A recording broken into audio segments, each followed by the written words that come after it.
So with just less than a minute here to go, I'm curious, does anyone know if we're expecting the rest of the council members? I know we're not expecting the mayor, but. I just saw Tom respond to an email, so I'm assuming Okay. he's around. King Gamla just popped on. So, okay. All right, well, I'm going to go ahead and call the City Council special meeting for Thursday, October 28th, 2021 to order. Pursuant to the Governor's Emergency Proclamation 20-28, the city is unable to provide an in-person location for the public to listen to the virtual City Council meeting this evening. Meetings are still accessible to the public, and public comment is still able to be submitted. The city is using Zoom, as we have been here for the last couple of months. To join the Zoom webinar, you'll go to zoom.us/J/977-434-76954. You can also call into the meeting by dialing 253-215-8782 and enter the webinar ID, which is 977-4347-6957 and the # You can view the City Council meetings live on our website at sammamish.us/TV21, also on the city's YouTube channel and Comcast Channel 21 if you live within the Sammamish city limits. You can view it later on those same channels. I am going to turn this special meeting over to our city manager and Jeff Ellikish, who'll be kicking us off on the balanced land use and mobility analysis environmental impact statement workshop. Thank you, Deputy Mayor, council members, and city manager. Tonight, we're here to talk about the Bluma EIS. This workshop is meant for the City Council to have an in-depth learning opportunity. No specific public comment is set up for tonight.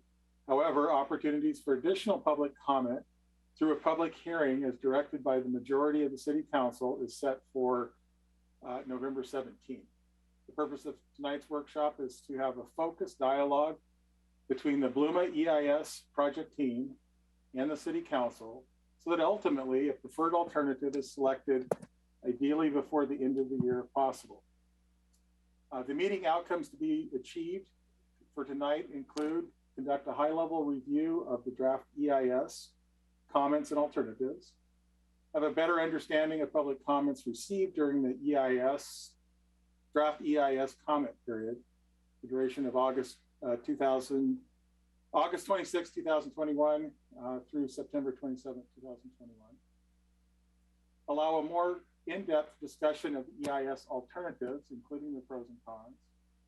And fourth, receive City Council input on the EIS alternatives to synthesize and include future meetings and final EIS preparation. Our speakers, presenters, and Q&A responders may include, but are not limited to, myself, and with the help and support of Deputy Mayor Malchow, we will tag team during the Q&A sessions. Doug McIntyre, our Senior Transportation Planning Manager, will be available. Lindsay Osborne, our Long Range Planning Project Manager. David Pyle, our Community Development Director, may be available. Kelly Hildy, our Deputy Community Development Director. Lisa Gruder, who's a principal at Burt Consulting, will be doing a bulk of the presentation and response to Q&A. And Victor Salmon, a principal at Transportation Solutions, Inc. And of course, we have Lisa Marshall, City Attorney, as need be. Next slide, Doug, slide number 2. So opening comments. The purpose of an EIS is to provide information to decision makers to assist in their decision making, but not make the decision for them. An EIS is scoped to include a range of alternative courses of action that encompass those to be considered by the decision makers upon the proposal or action. The EIS does not define the proposal or action on behalf of the decision makers. Rather, it is intended to study the range of impacts that could result from the action or reasonable or proximate alternatives to the proposal or action. Past action taken by a majority of the City Council is the potential adoption of a segment and corridor volume capacity, known as V/C level of service standard. That's the main focus of the EIS. The EIS has been prepared consistent with state law. A partial reference, as you heard on October 19th from Community Development Director David Pyle, include WACS 19711, dealing with 060, 400, 402, 442, 450, 560, 620, and 625. Potential environmental impacts that may result from the proposed triggered action, which is the potential to adopt new VOC standards, are covered in the draft EIS. As a reminder, it is possible that the City Council, as the decision makers, could decide to modify the proposal or action, which change in direction could result in an EIS addendum or a supplemental EIS, or in an extreme case, with a significant change in the proposal or action could result in requirements that a new EIS be developed to wholly address all the different changes that are possible. Next slide, slide number 3. So on October 19th, the majority of the council adopted a path forward, which includes 3 meetings on this topic. The proposed proposal and dates will be discussed later by staff for each meeting. Comprehensive review and update on topics such as housing, critical areas impact, capital facilities, etc., are more appropriately to be discussed during the 2024 comprehensive plan update. Again, this EIS is focused on the potential to implement a new VOC standard, and this action trigger relates to the impacts to the environment as prescribed by state law. Next slide. We have sections in tonight's agenda to discuss comments received during the comment period. Some of the comments received to date discuss housing, along with land use, zoning, housing targets, available existing infrastructure, are just some of the inputs used in the transportation model developed for this particular EIS. There are 3 models used in evaluating concurrency, not just one. And later in the presentation, those may be discussed. So next, we'll have Lindsay will discuss some of the history, meetings moving forward, and the agenda tonight. Lindsay, over to you. Thank you, Jeff. As mentioned, Deputy Mayor and Council, I'm Lindsay Oswald. I am Project Manager with DCD. Some of these slides that you will be seeing this evening may seem repetitive from previous presentations. However, they do provide important information that set the groundwork for this workshop. As you can see on this slide, we have a list of some historical dates that are important to the Bluma EIS project. And I would like to point out just a few of them. The first being that the action that set the ball in motion for the Bluma EIS to come to fruition was the adoption of the VOC standards on May 23rd of 2019. Then on April 20th of 2020, the Growth Hearings Board issued a final decision and order, which invalidated the VOC ordinance in response to a petition for review that was filed in July of 2019 against the VOC standards adopted.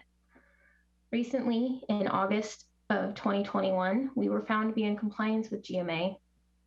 And most recently, we completed the public comment period for the city issued draft EIS on September 27th, which leads us to this evening. It's now time to work with council to receive input and direction on council's choice for a preferred alternative and completion of the FEIS.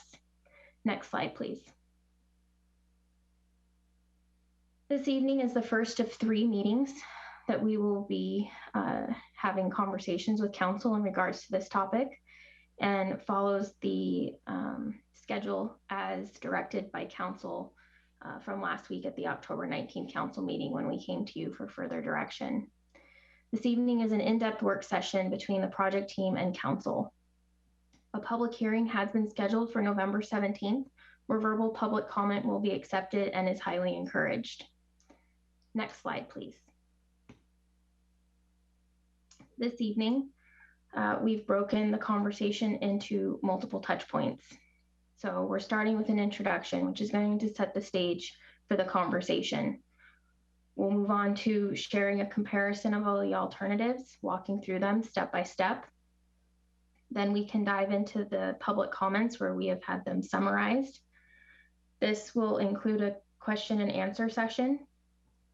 And then the bulk of the conversation we expect to be around the objectives and the strengths and weaknesses of each of the alternatives, where we can really discuss the pros and cons of each. This will also have a question and answer section included.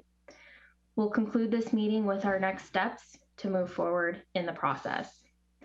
Now I'll turn this over to Lisa Greeter, our consultant with Burke Consulting.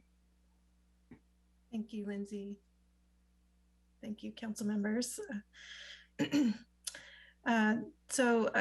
Jeff covered this a little bit earlier on, but in general, the EIS, the draft environmental impact statement, was organized to help identify potential environmental implications of amending the Sammamish Comprehensive Plan and the Municipal Code to implement a level of service for transportation and concurrency management program.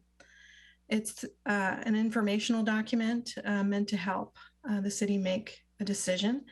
And we are sort of in the middle of the process, where we started with scoping in the fall, as Lindsay mentioned, with some of the step-by-steps. And then we had our draft EIS issued in August, and the comment period concluded in late September. And so we are here and between the draft and the final EIS, and typically the final EIS it must respond to comments, but it also evaluates a preferred alternative to help shape the direction that the comprehensive plan and code could take. The draft EIS is set up in chapters, and it matches the Washington Administrative Code, WAC 19711, some of those that were read off earlier that Jeff mentioned. But in general, it starts off with a summary. It describes the alternatives, and we'll share some of that comparison tonight. It covers the natural and built environment implications in Chapter 3. And you'll see off to the right-hand side, we covered a range of topics, and then it has some supporting material in there. So we'll be walking through some of the environmental information that was shared in that document to help identify trade-offs between the different alternatives and what that might mean for the selection of a preferred alternative in the future. The State Environmental Policy Act requires that an EIS share objectives of a proposal to identify a purpose and need. And then around these objectives, we can look at how the alternatives stack up, and we'll be going through these objectives a little bit more later in the agenda, but these are the four in the EIS. One is to maintain consistency with the Sammamish Comprehensive Plan goals and policies and vision. The second is to manage transportation impacts associated with rapid growth consistent with that comprehensive plan. The third is to acknowledge and implement a transportation level of service that represents real-world transportation conditions in the city, including its unique challenges such as limited access to highways, topography, commute patterns, conditions between intersections, and more.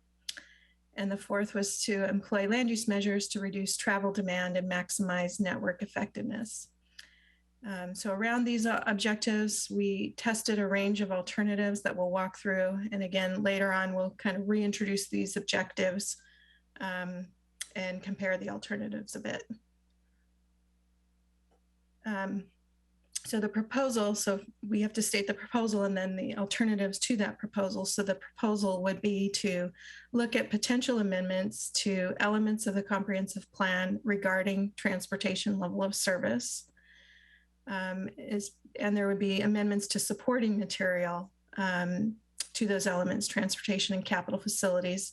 It would include things like updating the description and discussion of level of service standards and concurrency, the transportation improvement program that goes with that level of service, the results of the traffic forecasting model, long-term improvement list, and financing. And there could be consistency amendments to other elements that relate to transportation. The municipal code could be amended depending on which alternative is selected. And the potential changes could include Titles 14A, 20, 21A, and 21B. So development regulations.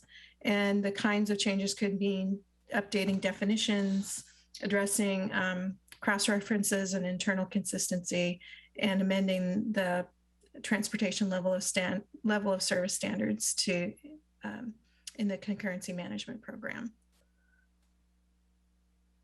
So the EIS examined a range of approaches to setting that transportation level of service and concurrency method.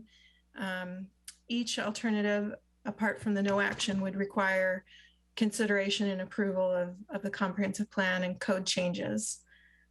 All alternatives were meant to address the city's growth target to 2035, and all address intersection deficiencies. Some also address segment and corridor deficiencies as well. And then the alternatives offer a different mix of potential improvements and combined land use and traffic demand management. So we'll walk through those different components of the alternatives. And later on, some of the comments and responses also relate to some of these key issues and options. So comparing the alternatives, we have the no action, and that's required under the State Environmental Policy Act. It's basically continuing current policies and requirements in effect. And then alternative 2 keeps the intersection level of service and adds a new level of service for corridors and segments. Alternative 3 does the same as alternative 2, but it also includes some land use measures that reduce travel demand. And then alternative 4 is similar by blending alternatives 2 and 3.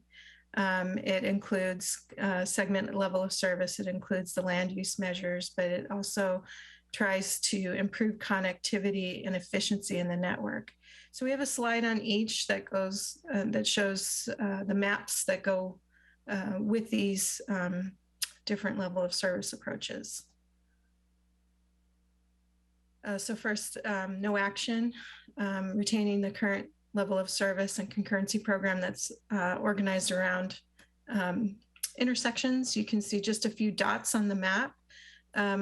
Those are locations where there would be a need for signal or intersection improvements. And then alternative 2 introduces the segment level of service. And so you'll see some additional red lines there, or purple lines, where there's the potential for segment improvements. So it keeps the intersection level of service, adds segments. And I see Victor has turned his screen on. So Victor, feel free to add nuance to what I'm sharing here. You're doing great so far. Alternative 3 is similar to alternative 2, but it introduces some land use measures that reduce travel demand. So you'll see that some segments fell off this map that were on the previous map, but it assumes a 15% reduction in peak hour trips. And we'll share more as we go through responses to comments, but that was based on an understanding of traffic counts at intersections and an understanding of travel patterns, and appears achievable in Sammamish.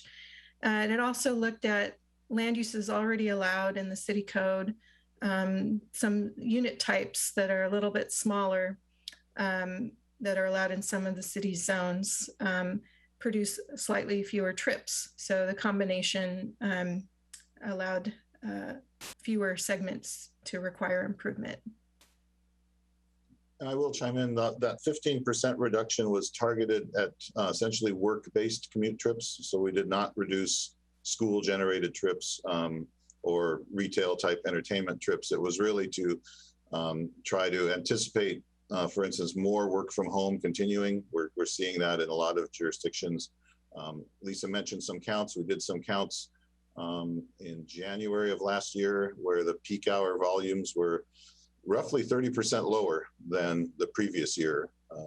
Now that was due to both COVID stay-at-home orders for employees and students, but we thought 15% would be a reasonable, again, assumption to test. So, and that's again the point of this alternative is if we could implement enough policies to maintain that level of work from home, which is the same standard that the Washington State Commute Trip Reduction Act requires for an employer over 100. So it's generally been achievable.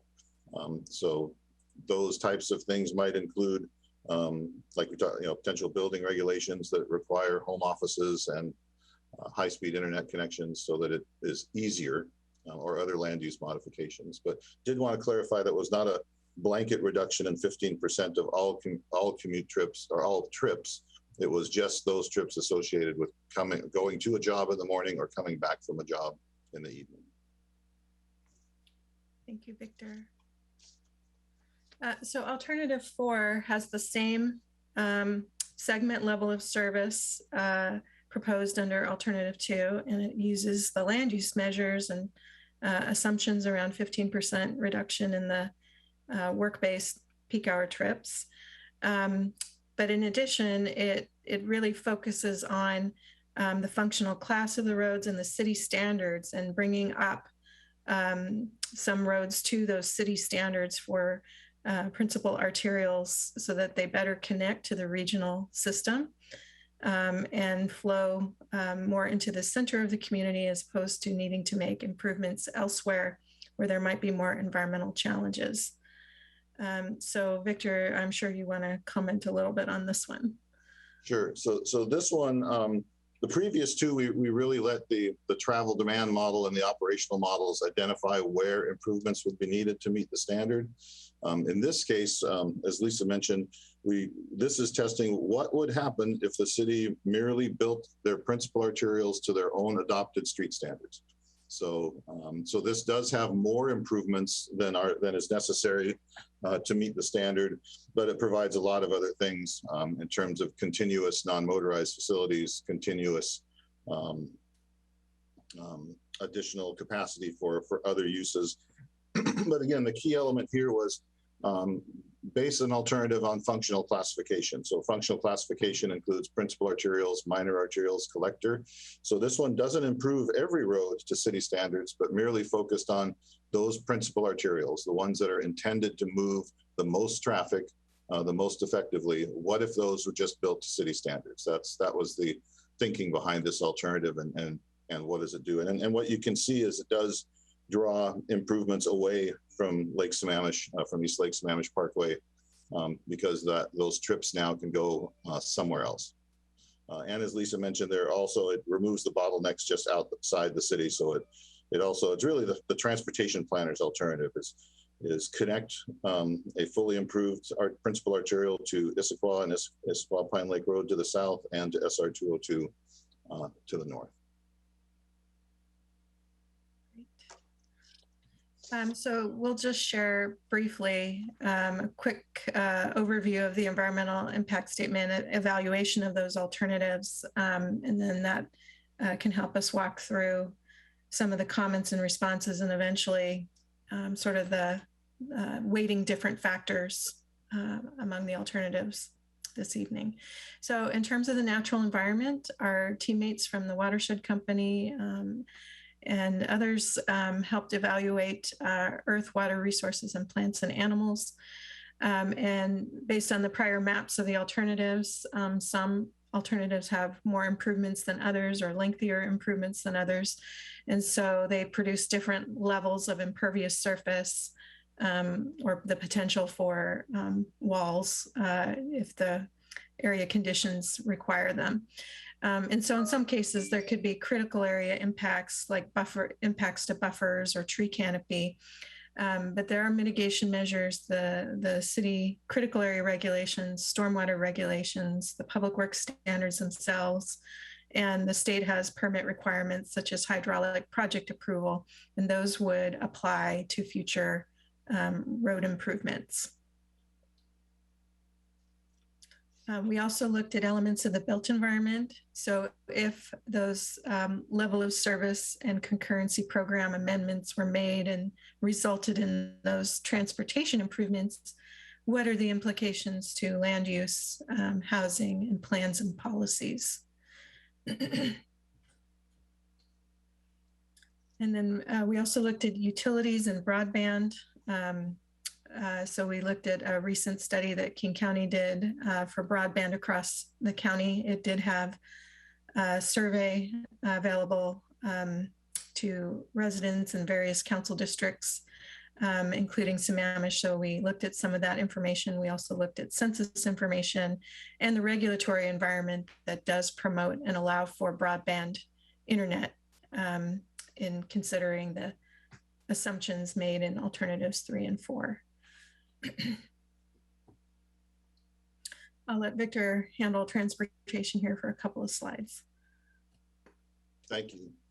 So again, we briefly discussed the alternatives. Again, this map shows the concurrency segments and intersections that are primarily the segments that are monitored for concurrency. So as you can see, it's not every single roadway consistent with functional classification. It's primarily the principal and minor arterials.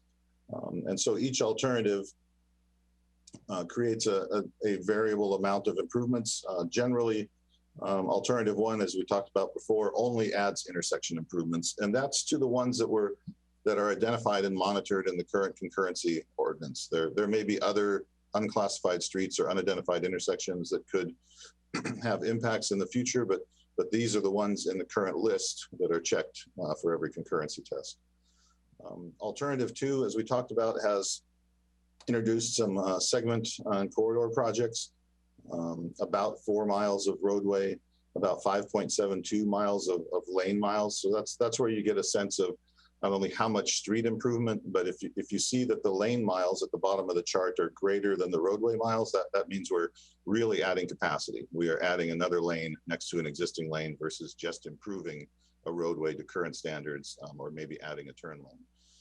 So you can see how alternative 3, by reducing our estimated commute trip travel demand by 15%, results in a measurable and noticeable reduction in the segment and corridor improvements necessary to meet the level of service standards. That kind of makes sense. If we reduce the travel demand, hopefully we wouldn't need as much infrastructure to meet that demand.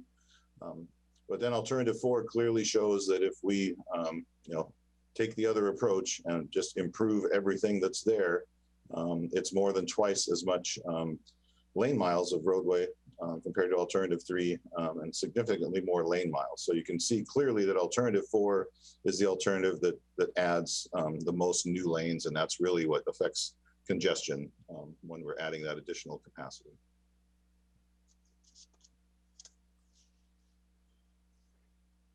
These were a couple of other elements that we looked at, what we called system-wide measures of effectiveness is one of the more interesting one. And there are 6 elements there. Total trips. So alternative 1 and alternative 2 have the same number of total trips. And then alternative 3 and alternative 4 have that 15% reduction, but also have the same number of total trips. So the total trips being accommodated on the transportation network is constant between 1 and 2 and constant between 3 and 4 in the analysis that was prepared. There were questions about greenhouse gas emissions. Those are a direct outcome of fuel consumption, which is a direct output from total trips, but also vehicle miles traveled, that second bullet. That is how many miles it takes you to get from point A to point B. One of the things we've noticed is that alternative 4, for instance, has lower vehicle miles of travel, therefore less fuel consumption and less greenhouse gas emissions, because trips are more direct in that alternative. They're not searching for alternative routes that are less congested, at least in our model. One of the things we noticed is that traffic will actually stay on 202, drive all the way around the city, come up Duthie Hill Road and access Klahani from the east, as the central core 228th and at each end of it become more congested. Don't know if any of you have ever experienced that kind of the driver that wants to keep moving versus being stuck in traffic. That's something we saw. So we have charts, comparison charts for each one of these measures. We then looked at transit mobility, and that's different than transit ridership. So we wanted to help you understand how the alternatives would support transit. For instance, transit is more than putting a bus on a travel lane. You need to have a reliable schedule for that bus. You need to have non-motorized facilities for people to get to the bus stops on whatever road you're doing. It's nice to have multi-lanes so that a bus can pull off and pick people up without congesting the remaining roadway. And so we described that transit mobility as a function of accessibility to transit more than the mode shift. Sammamish's land use is not really conducive to a significant mode shift to transit until you get higher densities that are concentrated. You're looking probably in the 2 to 5% range if things are going well for mode shift. So we have a much better opportunity to create that reduction in traffic with work at home or flexible work hours. Non-motorized mobility and safety, we looked at continuity of facilities. Again, are we actually finishing something with any of the alternatives, or are we putting in bicycle lanes and sidewalks that really don't connect to much of anything? So where are they being placed for each alternative? What do they accomplish? Freight mobility, fairly simple. Both the Parkway and 228 are freight routes. The 228 may be more appropriate, less sensitive area in case there is an issue with a freight vehicle. And then item 9, evacuation and emergency response routes. Again, this was more a qualitative look at the alternatives in terms of, is it easier to evacuate the city or more efficient or effective with one alternative over the other? So, we would tend to say that an alternative that adds a significant number of lane miles would make it easier for a lot of people to have to evacuate at the same time versus those same routes being single lane roads instead of multi-lane roads. And then concurrency implications, all the alternatives as developed would achieve the concurrency for the 2035 target. Just to note that you're pretty darn close to the 2035 target with what we call the pipeline. They're not on the ground yet, but those permits that have been reviewed and approved and issued concurrency certificates. If you got into the weeds on the travel demand forecasting, you're within several hundred units of achieving the 2035 forecast in the next few years. So these are all the details, just more graphically what I was talking about. Again, there's a lot of discussion when we first started level of service stands about driver experience, and most drivers like speed. If their trip is shorter or faster, they appreciate that. So a nice graphic that shows how much speed changes. And you can see it's not a lot, and that's an weighted average of all the speeds on all the roads in the travel demand model. But you can see a pattern is that as we improve intersections, we get a little improvement. And then as we improve and add more new lanes or reduce volumes, we get bigger increases in speed. And then, as I mentioned before, you can see how the total trips are constant in alternative 1 and 2, and then 3 and 4. You can also see the 2016 total number of trips. So how much growth you've had. Those are PM peak hour trips. So almost 10,000 new PM peak hour trips forecast since 2016. So that's a lot of traffic. And then there are the details of the fuel consumption and greenhouse gas emissions there that we can talk about more later.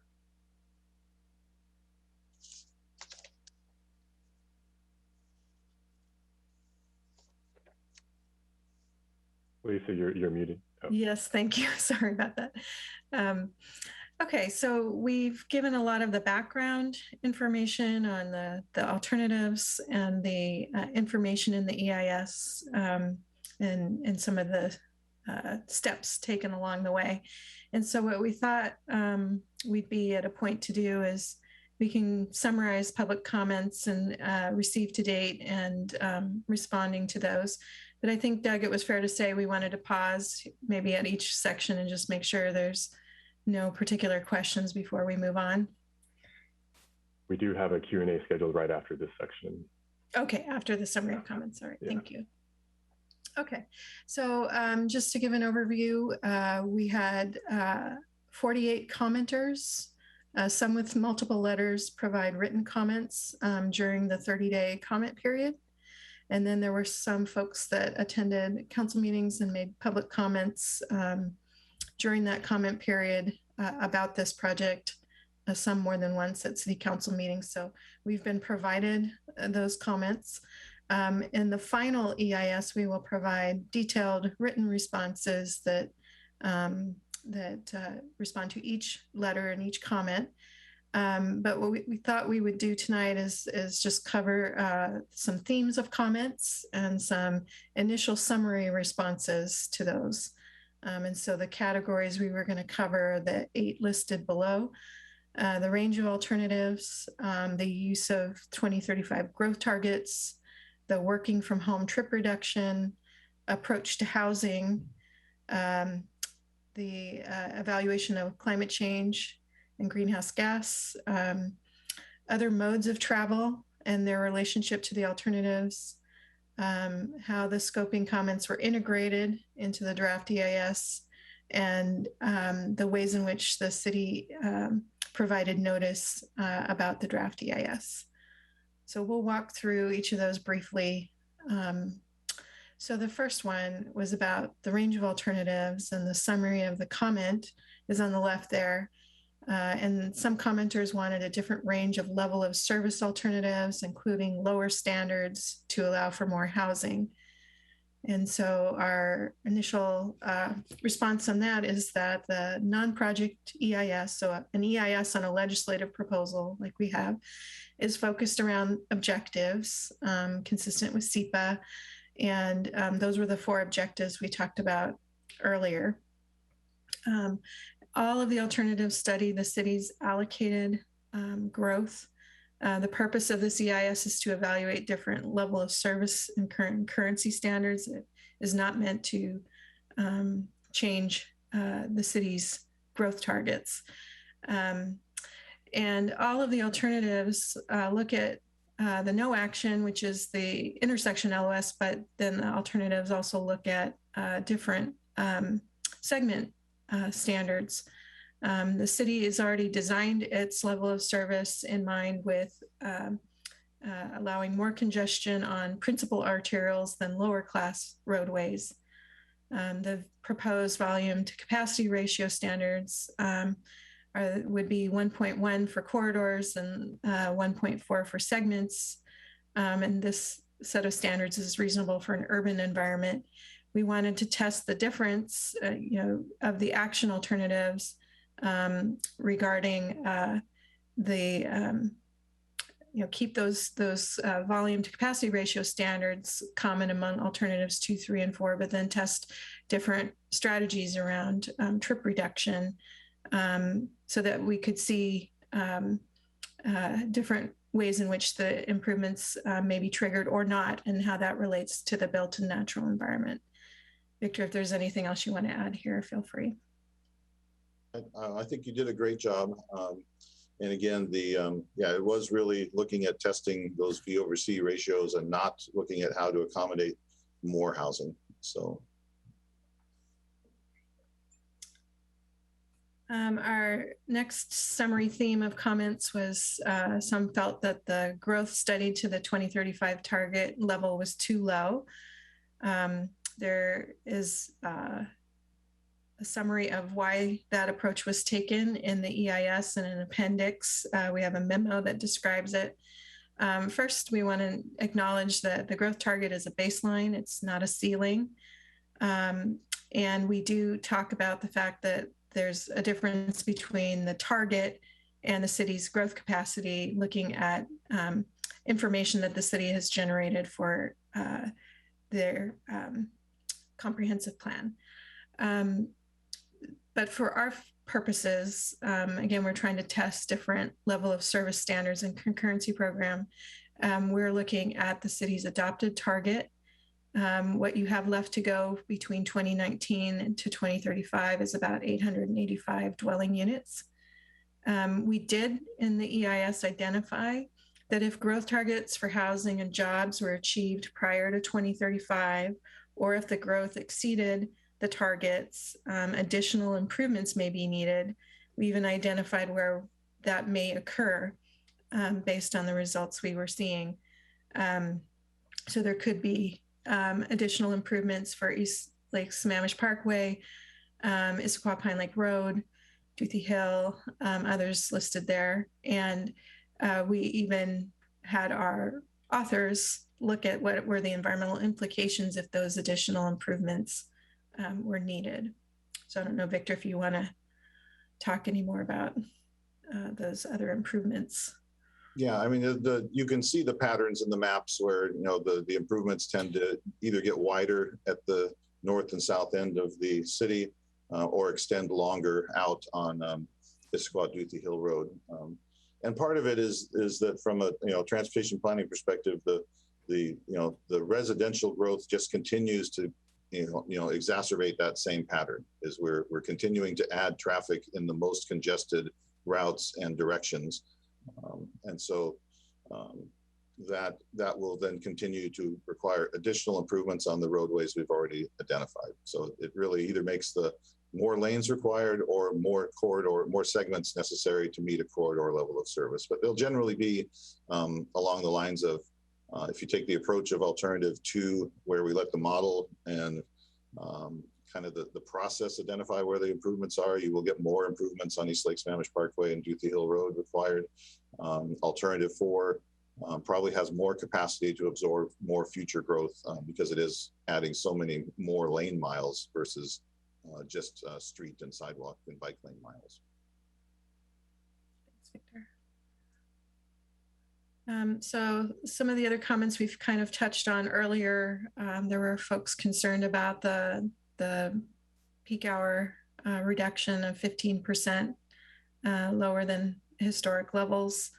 And then some were concerned about the use of the broadband availability study survey information. So I'll let Victor speak, touch again on the assumptions for the reduction as you like, and then I can cover the broadband survey. Sure.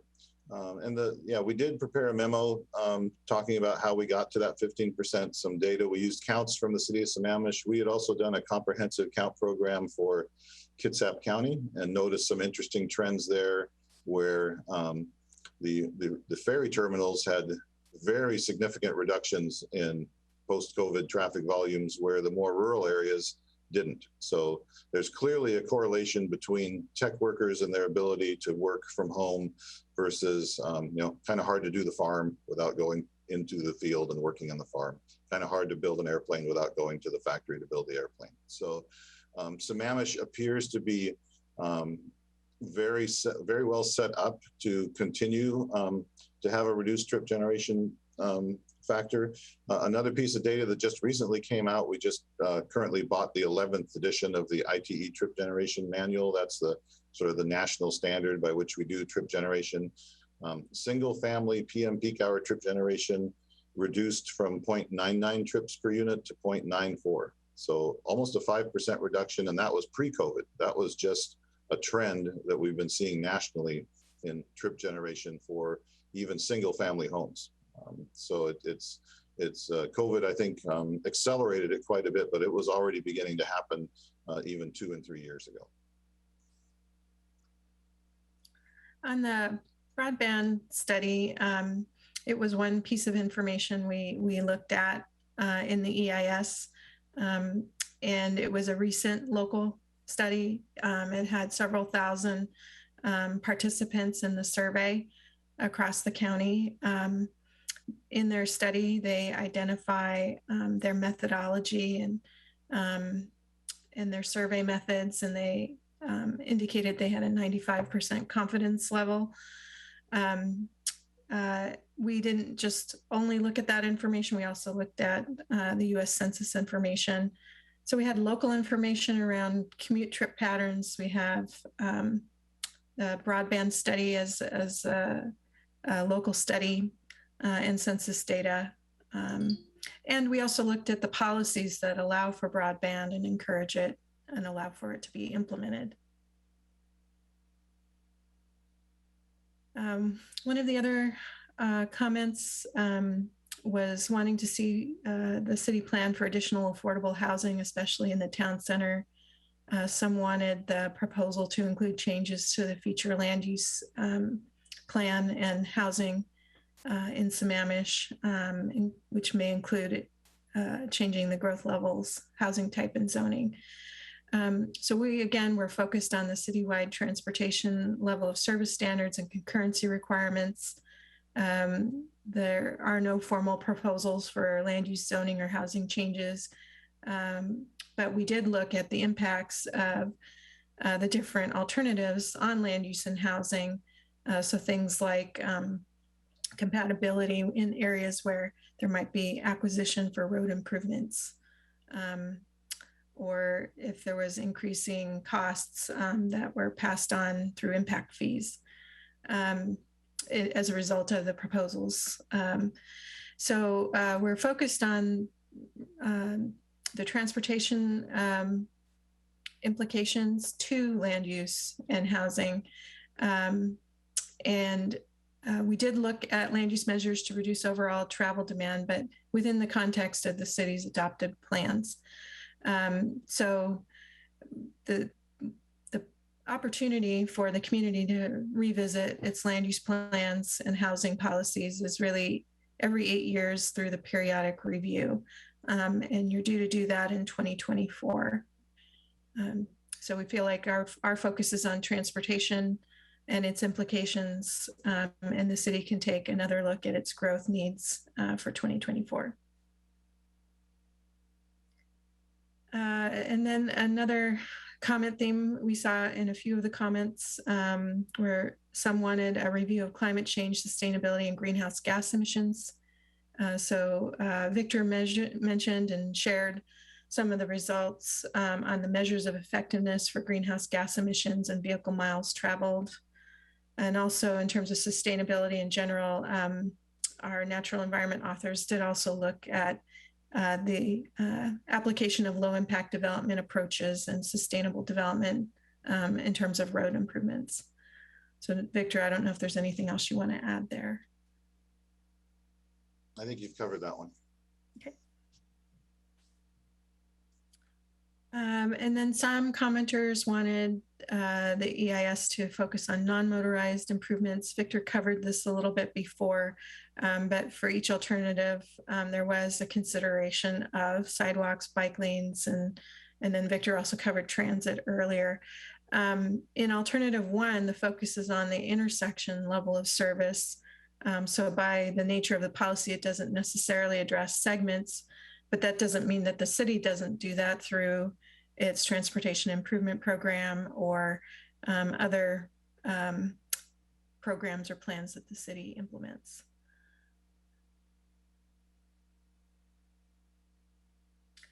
One of the process comments was some commenters felt that the alternatives and the draft EIS did not reflect their scoping comments. Examples would be some of the topics we just covered, like some folks wanting more around housing policy changes and things like that. So we did do a scoping summary, and the city issued that, and it identified how the EIS would respond to the comment and question. It also talked about the focus of the alternatives and the EIS topics on transportation. The city was transparent in terms of when some adjustments were being contemplated to the alternatives. The city issued a revised scoping notice to share that update.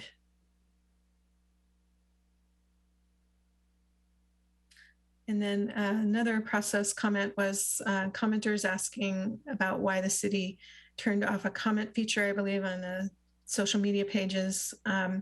So the city followed its SEPA rules in terms of how it published the notice and posted it and provided for the 30-day comment period. A hearing is not required. Some requested that. The city received requests at less than the thresholds that are in the Washington Administrative Code during the comment period itself. The council can voluntarily hold a public hearing on a legislative item like the proposals. And so you have one scheduled, as Lindsay mentioned earlier, on November 17th.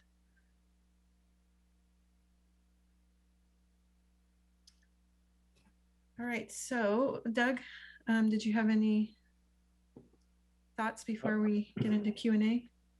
No, thank you for the presentation so far. And Jeff is going to manage the Q&A portion of this. So back to you, Deputy Mayor. Thanks, Jeff. Councilmember Stewart. Excellent, thank you. Let me get my notes here. First of all, I want to thank staff for all of their work. And I just want to state for the record that, I'm going to ask a lot of questions, but asking questions is not questioning staff. And I just don't want anybody to feel that way. I don't want anyone to take it that way. I don't want anyone on council or in the public to think that. I just think it's really important. This is big and has a lot of implications. And I think it's really important that, we all understand it and we understand and make sure we're spending our taxpayers' money effectively and efficiently. I have a first question for the objectives.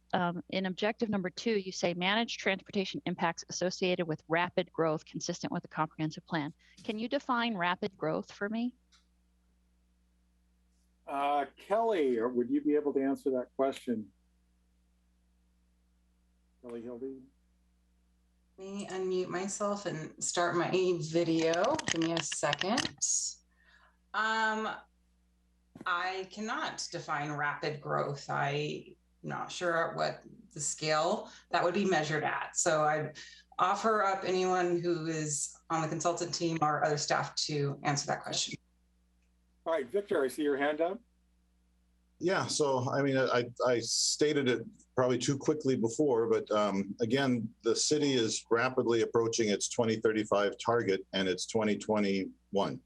So you are 10 years ahead of schedule in achieving your 2035 target. You have about 800 units left, but about 600 of those are in the pipeline. They have concurrency certificates.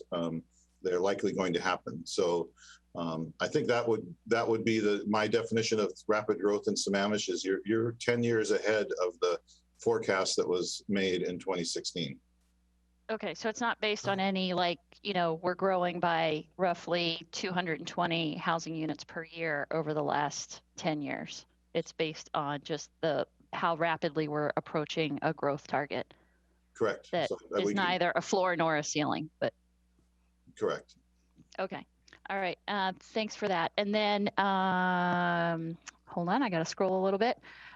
You talk about alternates 3 and 4 having some changes to land use measures, but you don't go into it in much detail. And I was wondering if you could talk about the changes or the land use measures that you looked at, just because for the most part, I don't think that most of the public reading through this study really understand it. And so I think it would be helpful for the public to hear, kind of discussion around what land use measures did you actually consider in alternatives 3 and 4? Lisa Gruder and or Victor. So Lisa. Sure. We assumed that a small share of the remaining 885 units, I think around 11%, could be of smaller unit sizes. So could be townhomes, could be duplex or things like that. But there are uses that are allowed in parts of Sammamish already. But by assuming that small amount even, that contributed along with the PM peak hour reduction for work-based trips to reduce the trips on the system. So we weren't necessarily proposing a change to your policy or code, but more like assumptions that things within the umbrella of what you allow would occur. Excellent. So for example, if in 2024, we actually pushed more in that direction, for example, right? If we focused on apartments and condos that were smaller in size, we could have even more positive effects. If we moved away from large single family homes, that could have even better effects, correct?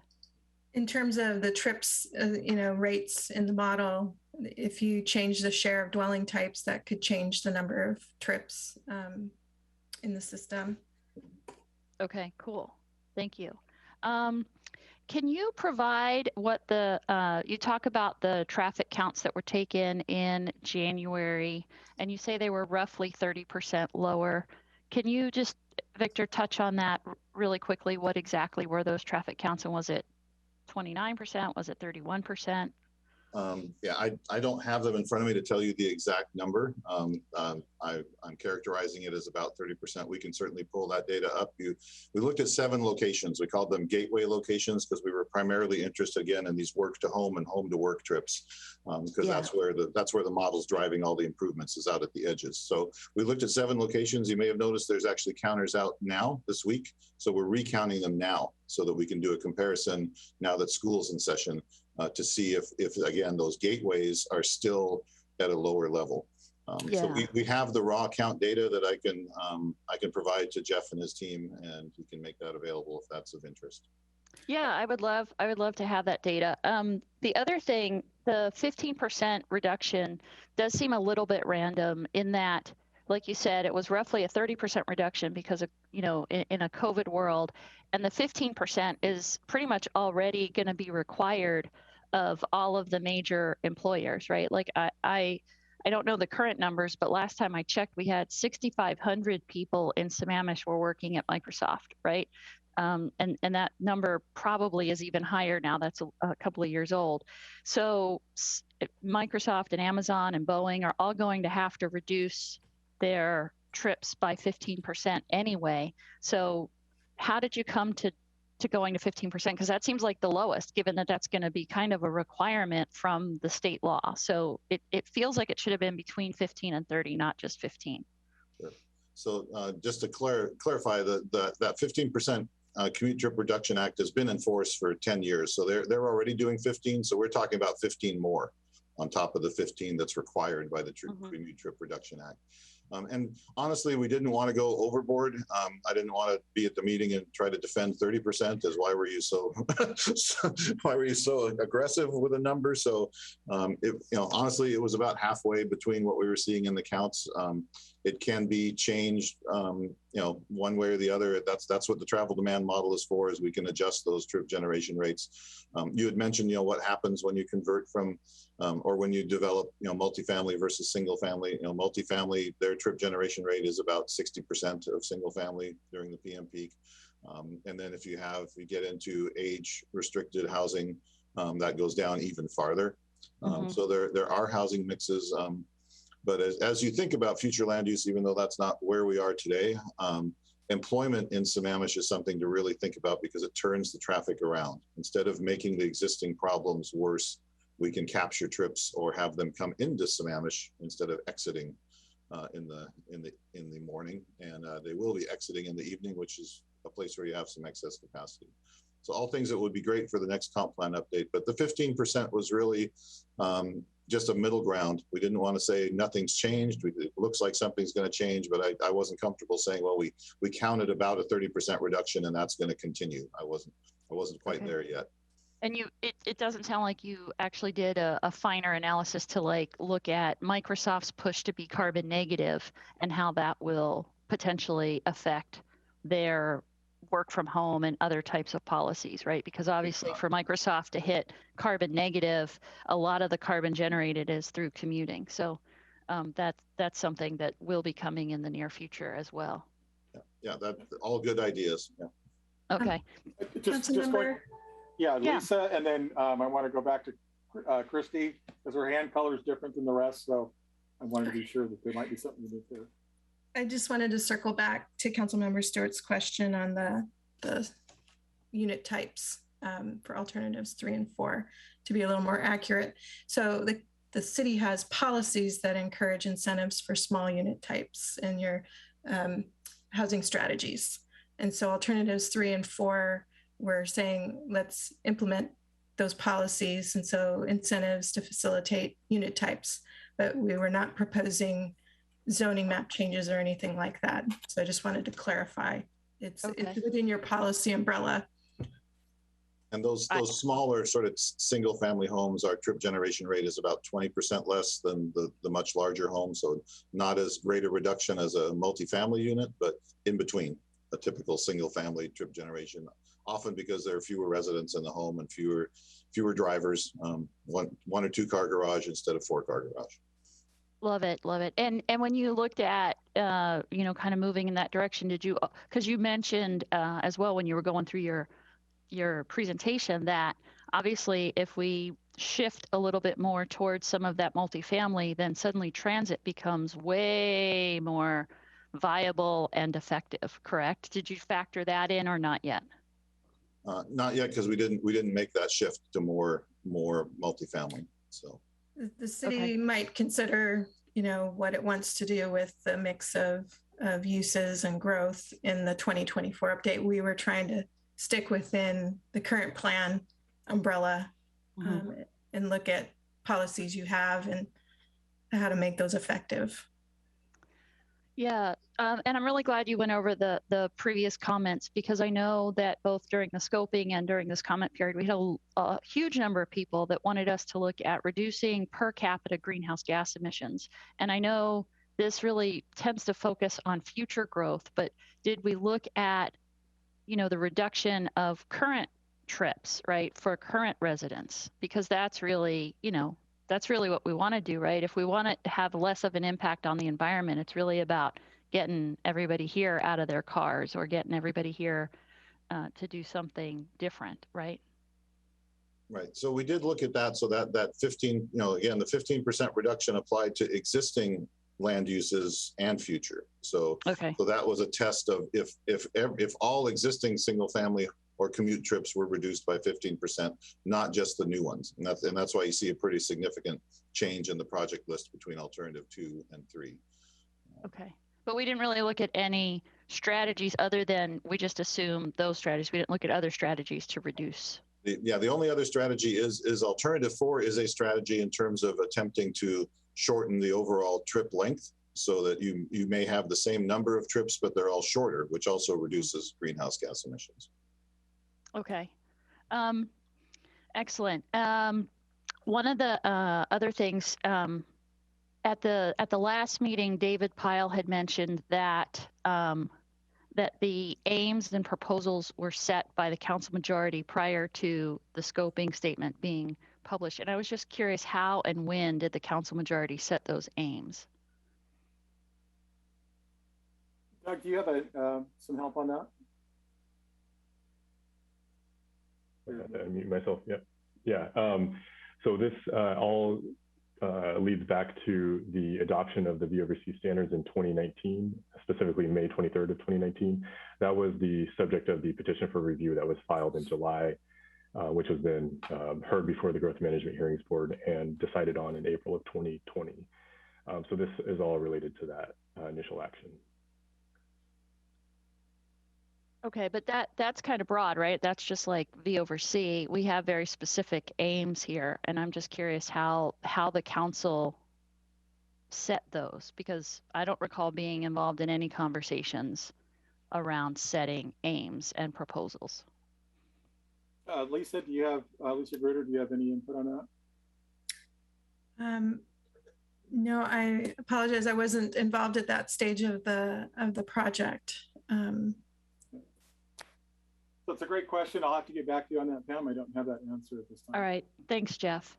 And then just in general, right, this EIS seems to have this aim of improving driver experience, which really means that the only solution is to expand roads. And I feel like, again, there's a large public outcry that says what we really want to do, or maybe what we really ought to do, is be looking at how we can reduce the current number of car trips, the current per capita greenhouse gas emissions, and reducing our other environmental footprints for the current residents and any future development, including the internal growth. So I feel like we kind of backed into this in the wrong way, right? As opposed to having the aims of reducing per capita greenhouse gases, reducing trips.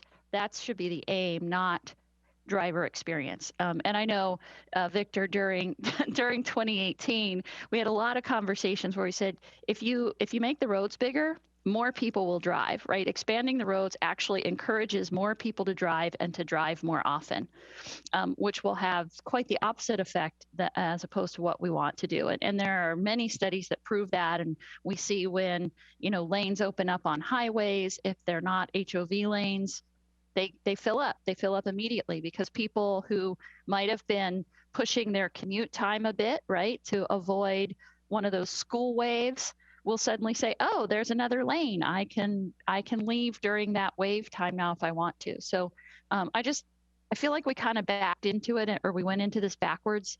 And that's my biggest concern, right? When I look at these alternatives, is that we're not focused on reducing our per capita greenhouse gas emissions and meeting the needs of the people. And you also say, even during your presentation, right, that land use has such a big impact, but you don't really look at that very much. And in the last meeting, David Pyle said that transit was not a consideration, that it could be a mitigation. And again, I feel like that is completely missing the boat. Transit will never be a solution if we don't try to make it a solution. And while I know we've struggled to get service from King County Metro or Sound Transit, we could provide our own shuttles, right, from Sammamish down to the light rail. Actually, we can. I spoke with some of our state legislators, and we probably can do that. And so we should talk more about that and look more at how we can get some of those shuttles directly from the city of Sammamish down to the light rail, or what that would do if we had a study that we could take to King County Metro or take to the King County Council and say, look, we did this study, and if we had shuttles that ran between here and here, we'd be able to reduce traffic, we'd have a reduced impact on the environment, which is a huge part of the 2050 goals, right? The vision goals. So I feel like we missed the boat by saying that transit is only ever a mitigation. It's never part of the solution. And that's very concerning to me that we don't do that. Did we consider any transit at all? It says in option 4 we did, but I couldn't really see what transit we really considered in option 4. Victor, can you help with that again? Sure. Yeah, there's a really the part of the transit discussion in option 4 was actually related to something you just said, is that wider roadway system, essentially 5-lane principal arterials from north to south, could be converted to HOV transit lanes on the outside, and then general purpose lanes on the inside. But we didn't look at a transit, a specific reduction in traffic to accommodate transit. One of the things that transit wants to see is speed and reliability, and the city does not have a reliable network right now. So it's if the transit trip takes 20 minutes one day and 12 the next and 30 the next, no one really uses it. They can't rely on it. But again, I think it goes back to, this was a very focused EIS. It all started with the Growth Management Board saying you didn't adopt your V over C standard correctly. So we did an analysis to say, what are the impacts of that one decision? All your comments are great, and I think they all fit wonderfully in the next comprehensive plan update. And we could look at what could we achieve, where could we get higher transit utilization, because it is going to be tied to different densities. Again, as I mentioned before, it's nice if you have employment, so the bus has people in it both directions, instead of buses that are deadheading to pick people up in Sammamish and then taking them somewhere else. What if people were on the bus getting off and others were getting on? So I think that's all great stuff for the next plan update, but we really did focus this analysis on really the Growth Management Hearings Board decision that you did not analyze the environmental impacts of your V over C ratio. And that, we probably stretched even beyond that, but that was really the intent, is what does it mean? I think it's given you some of that information that you're pointing out, is that V over C does draw more lanes. That's where it came from, especially the way it was modified to where adding lanes is the primary factor in increasing capacity. So right. And then it struck me too that Pat, could we just take a moment here? I wanted to acknowledge that there's a color hand change that's different. I don't know if that means something. It doesn't mean anything, Jeff. No. Oh, okay. Yep. I'm sorry, Pam. I just wanted to be sure. No worries. No emergency. Is that your 911 cry for help, Christy? Nope, just waiting to talk. All right. One of the things that struck me is that none of the alternatives seem to look at how to solve two of our biggest issues, schools, right, and the choke points, particularly on 202, right? So we look at, turning roads into 5-lane highways, which I don't think anybody really wants, and certainly isn't necessarily best for the environment. And so I was wondering if that was a consideration at any point. Lisa, I don't believe so, but Lisa, would you want to take a stab at that?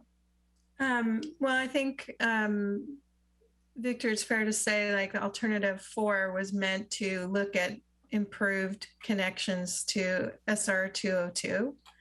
And I do believe your analysis also looked at, I think, sort of related issues around, the ability of emergency response, transit, other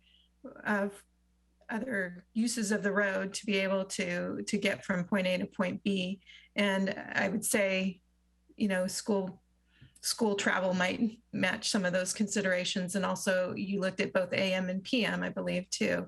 So I think there's a number of ways in which we're looking at the system more broadly than just, cars getting through. Yeah, I guess when I talk about 202, right, we know that the choke points are actually outside the city. So while making Sahali Way 5 lanes, again, I don't think anybody really wants that. It doesn't totally solve the problem, because the problem's really at East Lake Sammamish Parkway and 202, right? That's where it kind of all begins, and to some degree 202 and Sahali Way intersection. So I feel like not addressing those, and especially because we have that study, and we even looked at, what would happen if we fix those intersections and how that really improves the flow significantly. So just a clarification, alternative 4 does actually take the improvements all the way to Sahal, all the way to 202, and that did create a noticeable shift in traffic in the model. And also alternative 4 took Issaquah Pine Lake to Issaquah Falls City Road. That's two bottlenecks you have, is those, the Issaquah bottleneck on Issaquah Pine Lake and the King County bottleneck on Sahali Way. So alternatives 1, 2, and 3 kind of kept the status quo of where we're not going to try to push or manage other people's transportation infrastructure. And alternative 4 said, let's look at the bigger picture. What happens if we actually create a continuous system and fill in those bottlenecks? So there are some traffic shifts from that. And we noticed that we can get traffic to move from East Lake Sammamish Parkway over to 202 and Sahali Way if there is enough capacity. Now, it may be more than some are comfortable with, but it is possible.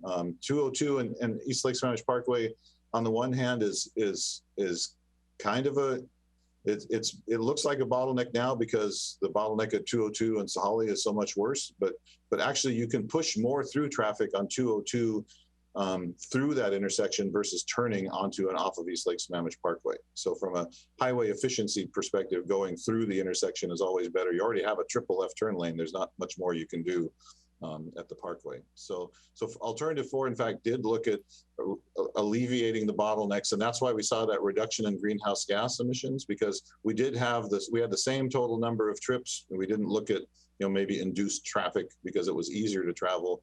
But we did see that the trips all got shorter because they had a more direct route. Okay. Did you actually look at fixing that intersection, at 202 and Sahali? Yes, we added capacity. One of the problems that actually, we were still trying to figure out why, on paper it works, and in reality you see it backed up to 37th. It really does look like the lanes at the intersection, you really only need maybe one more turn lane. Kind of a double right coming into Sammamish. The problem is the single lane coming down the hill, the cars don't spread out and use the other 3 lanes quickly enough. And we've seen this a couple times before where frustrated drivers start looking at phones and other things. And when the light turns green, they don't take advantage of all the movements. So we did anticipate that. And so we saw improvement in level of service down there. But you actually have it in, if you look at I think it's a 200-page traffic appendix, it shows the improved level of service and configuration of 202 and Sahali Way with that alternative 4 widening all the way down the hill. Yeah, I'd like to see us do more at the actual intersection and not the 5 lanes, but because I know we did an extensive study and looked at, like, what if we did a roundabout there, and there's a lot of ways to make that intersection more efficient to keep the flow, so you don't have as much of the stopping and starting where you get that spread. Yeah. So my general feeling is that I would like to see us, look more at a supplemental where we can look at transit, where we can look at these choke points more. And while the specific aim may not have been land use, it is apparent that focusing more on the multifamily or the smaller single family and the transit options would have the biggest impact. It would not lead us to looking at 5-lane highways in Sammamish, which again, nobody wants. And I feel like we should be looking at the best favorable outcomes for the community, not just how do we reverse engineer a V over C into our comp plan. And I won't even go into the issues that we have with the capacity number on the V over C, but we'll suffice it to say that an 18-ounce glass of water holds 2 cups, not 12 ounces. So. Thank you, Pam. Back to you, Christine. Thanks. Councilmember Odell. Thanks. I have a number of questions, and I'll try to be as brief as I can and direct to the point. One of the big things I'm looking for in this is an indication of relative cost of each of these alternatives. If the base case is, say, 1, what are the others on a relative speaking? Is it a factor 2, 3, whatever?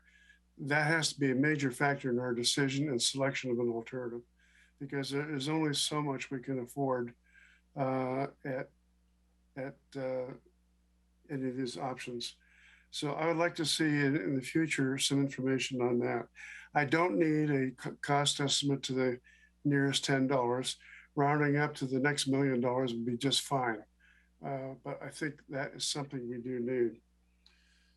I want to go back to a comment that was made both in the text that I've been reading ravenously here, and also today in the meeting, and that is, do we want to make things too good? Do we want to make it so good that, for instance, Issaquah Falls City Road becomes a preferred way for Carnation and Falls City to get to I-90 as opposed to the Preston Road? Do we want to make 228th or the Parkway an alternative to 405? I don't think we do. I think we want to find a way to help out our own city, be a good neighbor to our adjoining cities, but still the focus on being our own minding our own business here. So if we do some things, it may actually pull traffic in from that are actually flowing from other places. And Victor, I think you would agree with that. So moving onward,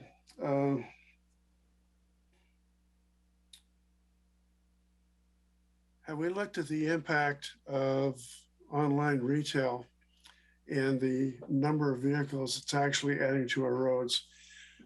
I went down and saw Highway one morning and counted nine UPS trucks coming up the hill on a single light change off of 202. And these guys are running around the streets all day long. There's also FedEx and Amazon and God knows who else. Was that looked at, Victor, as a change in the steady state? We did not look at that at this point, no. Okay. I don't think it's insignificant, because if you look at the way our sales tax revenue has gone up, a lot of that is now point of sale, or point of delivery rather, as opposed to being point of sale. And the city's revenue there has gone up sharply. So that might give you an indication. Street standards. There was a comment made that maybe we don't need to follow our street standards manual religiously. And Jeff, you and I have had conversations on this already, and I've had similar conversations with Dave and some council members about, do we need to have sidewalks where there are no people living on that side of the street? If we don't do things like that, perhaps we can save some money on having a lower retaining wall or no retaining wall, that type of thing.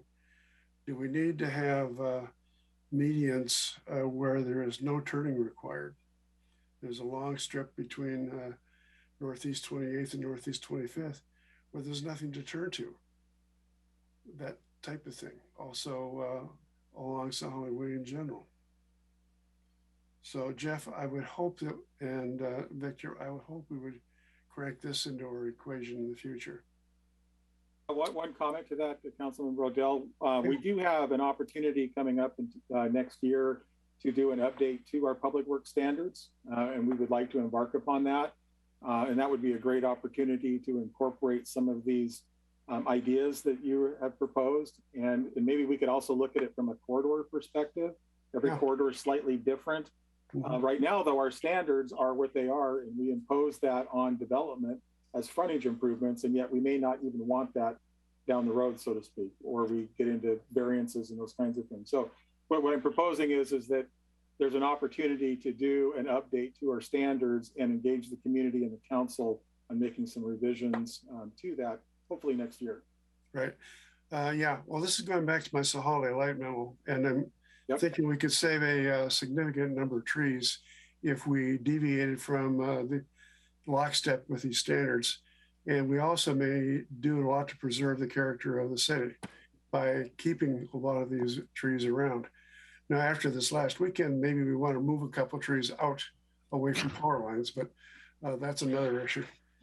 One other comment, you made a comment about the cost benefit and providing some information. I do want to provide clarity, and maybe Lisa to touch upon. There is a WAC 197.11.726 that talks about it actually encourages cost not to be the primary factor.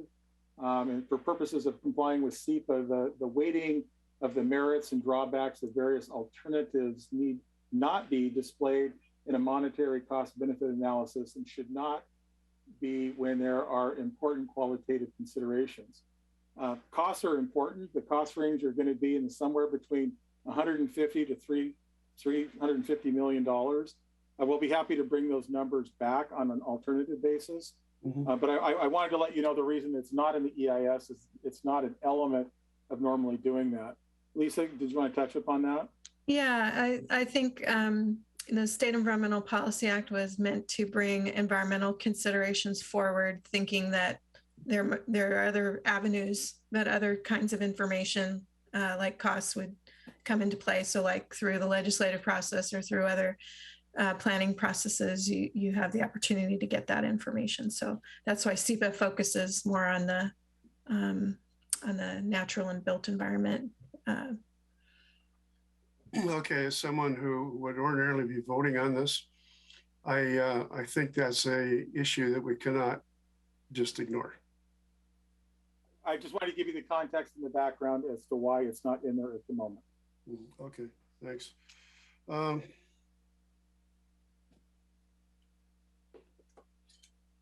The rebound in traffic. Jeff, you've got the measuring going on now, which just started. Now I have seen the tubes going across the streets. When will that info be available? I'm guessing in 2 to 3 weeks we should have that information. We're collecting it, then we have to process it, and then it should be readily available. The good news is it's only 7 locations, and it's the same 7 that we did back in January. So we need a couple weeks in order to get that, but as soon as we have it, we would be, appropriately sharing it out. Okay. As to traffic, I agree that there's been a shift. I'm still trying to figure out what the shift is. Not as many people are piling off the hill in the morning as there used to be, but I have noticed that midday traffic around Sammamish seems to be a lot worse. Saturday, it took me about 5 minutes to make a left-hand turn out of Safeway to go north on 228th at 2 in the afternoon. I don't know what was going on, but it was very busy both directions. So I don't know if that's an anomaly or what. Victor, I see your hand up. You might have some I do know also that the number of cranes at Microsoft has not diminished lately. So Microsoft is continuing to build office space. And I'm sure they're doing it for a reason, because their total number of employees is going to go up, even though they may be working more and more from home. There's still going to be some commuting going on. And Victor, I'll yield the floor to you for the moment. Yeah, well, yeah, it's interesting you mentioned that. Yeah, the counts we did notice that the midday counts, because we did 24-hour counts for a few days, midday volumes did not reduce nearly as much as commute hour volumes. So people are still sort of driving around, or maybe driving around, like you said, maybe potentially more, or for other reasons. But yeah, we did notice that. Not a very significant reduction in midday traffic, but a very significant reduction during commute hours. Yeah, the 9 a.m. peak is not what it used to be, but I'm trying to turn left on the Sahali Way out of my development the other day around 11 o'clock-ish. 4-car wait. It took me 10 minutes. Just FYI. Yeah. On the housing issue, are you using a national trip generation standard for multifamily housing, or is this something that's perhaps unique to Sammamish? Victor? Yeah, we use the national rate. We've done check-ins on actual developments, and it's surprisingly consistent. You know, in the future, again, everything's sort of changing, so it may be time. You know, for instance, in Sammamish, for your next plan update, we could do some trip generation studies to, you know, you've got some sort of captive multifamily and single family where we could do a trip generation analysis and determine what the actual trip generation is. But we found that the ITE data is surprisingly consistent across the country, that people generally behave about the same in terms of their traveling, but I sense that Sammamish is different in that the opportunity for work from home because of the tech sector employment is higher than a lot of other areas. So. Yeah, and two things there. I think a lot of these people do pop out and run errands throughout the day, as opposed to running their errands downtown or in Bellevue. Right. The other thing is, I have the feeling that because Sammamish is a desirable place for families, that there are more kids in some of these places than might be the norm. And that would tend to generate additional traffic as well. On the issue of multifamily, if we have an R1 lot that gets sold, but the underlying zoning is R16, and it gets developed as an R16 lot, we have a whole lot more trip generation coming out of that than we would do if it's, say, we're developed in as a single family house, or we're developed into R4. Am I correct? Yeah, sure. Yeah, lower rate per unit, but yeah, if you have 16 instead of 1, you'll still have more. But they're in the big picture, they're more efficient units. They generate fewer trips than, say, 16 of those homes spread out over 16 acres. So yeah, on a per unit basis. Yeah. Yeah. Okay. I don't agree with that. I mean, I do agree with that, but I just want to bring out the fact that, yeah, we're giving up maybe a large single family house for a whole bunch of smaller units that have maybe half the generation rate, but still have more total trips. Right. Yeah. You still got to plan for it. You can't just assume that is better. And that's why you have a travel demand model, so we can test those types of ideas, as we can change the development patterns in the model and see what happens if we put 16 units where there was 1. So continuing on this theme of housing, we have talked a lot about the current housing targets. We also said we regularly exceed it, and that's been the case since I moved to Sammamish 30 years ago. We have, what if we beat our target by 2 or 3 or 4 times? What does that do to things? It changes them. So I think Lisa, one of Lisa's slides had a sort of an estimate of remaining capacity. Yeah. So I don't think you can, kind of your next target is about it. I think you're starting to approach build out. So there's, again, in your next comprehensive plan update, it might be a good idea as an alternative to look at, instead of an estimated target, what is the actual capacity, development capacity. That's very helpful for at least preserving right away right. for the future. It's a common theory that we are approaching build out. I'm not so sure. There are a lot of large parcels around that could be subdivided and are being subdivided. Slide 29. If we go to that one, we can see. Yeah, I think it was 2,600 or something, Lisa. Yeah, 2,600, 2,665 there in that green box. So the target is 885 left to go to 2035, but That's it. That's irregardless of what's on those lots right now, right? Well, I think staff could comment on this a little more, but the land capacity usually excludes existing homes on the site and looks at the net possible units. Is Kelly still around? Maybe she could chime in. Yes, that is correct. So our remaining growth target from 2019 to 2035 is 885. We do have capacity though for 2,665. If we surpass 885, after the 2024 update, we'll be looking at revising our comp plan once again. These are planning numbers. We know growth is influenced by the market, and sometimes that outpaces our planning rapid growth. There you go. To answer Pam's first question. So yeah, it's a fine balance. And I do believe we have built into this EIS contingencies if we are to grow faster than we have planned for. Okay.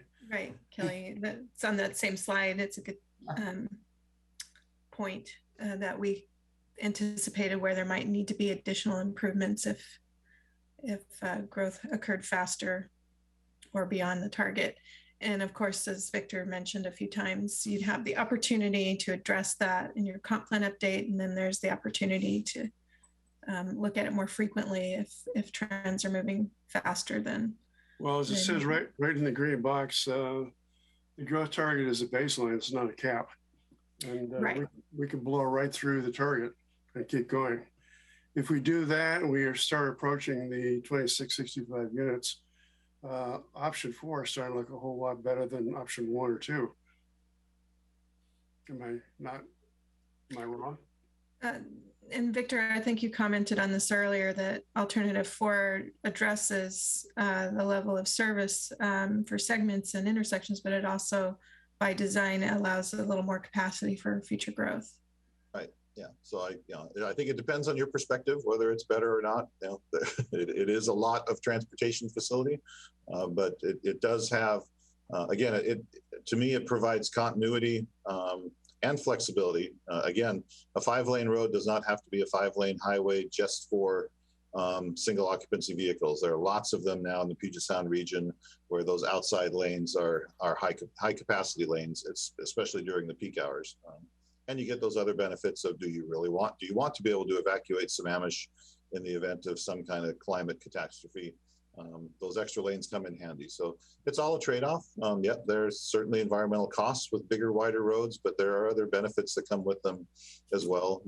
Your comment about street standards is also good. We did estimate the footprint and the impacts based on the city's adopted street standards. If those were to change, your comment about why are we doing a median or 2-way left turn lane where there's a cut slope on one side and a fill slope on the other, or a wetland, and there's no place to ever turn left. Great point. That's where a roadway, a 5-lane road becomes a 4-lane road.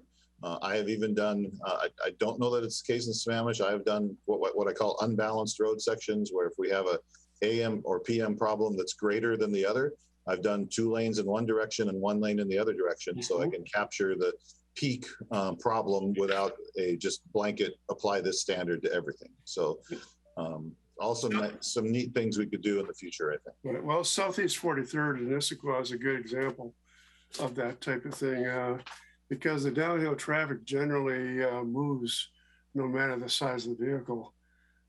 It's going uphill with the buses and the dump trucks and everything else where you clog up. And that is one reason I keep pushing for a climbing lane on Sahalee Way, at least for part of it, beginning at the point where the vehicles run out of energy to keep going.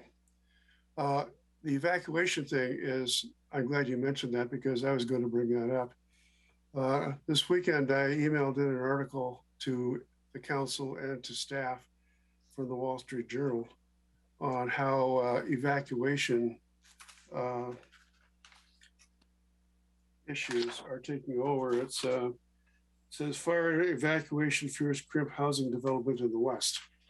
And this basically is a story about places like Paradise in California and Fort McMurray, Alberta, where they had very limited ways to get people out of town. And in some cases, traffic jams are lasting 3 to 4 hours and moving 1 mile in an hour. And people were literally dying in their cars as the fire overtook them. So this, to me, is another limit to how much growth we can put up here. And that should be part of our EIS evaluation. It was not mentioned in the material I've read thus far.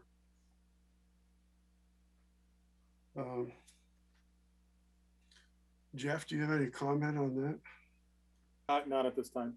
Okay.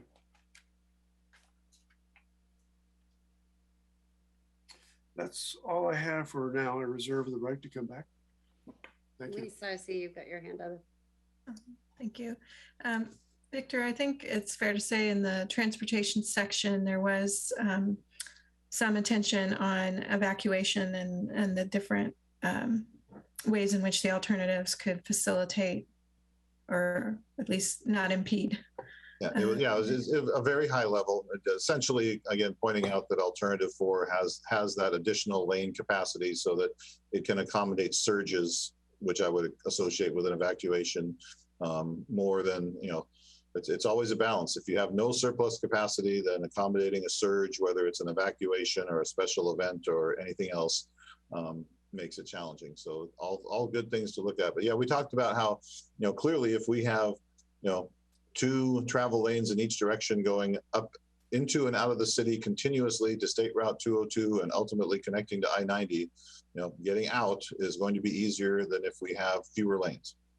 It's just for an emergency evacuation, it's even total lanes. I mean, they will contraflow and, you'll take a 5-lane road and you'll run all 4 lanes in the same direction, maybe even 5, but usually there's medians in the way.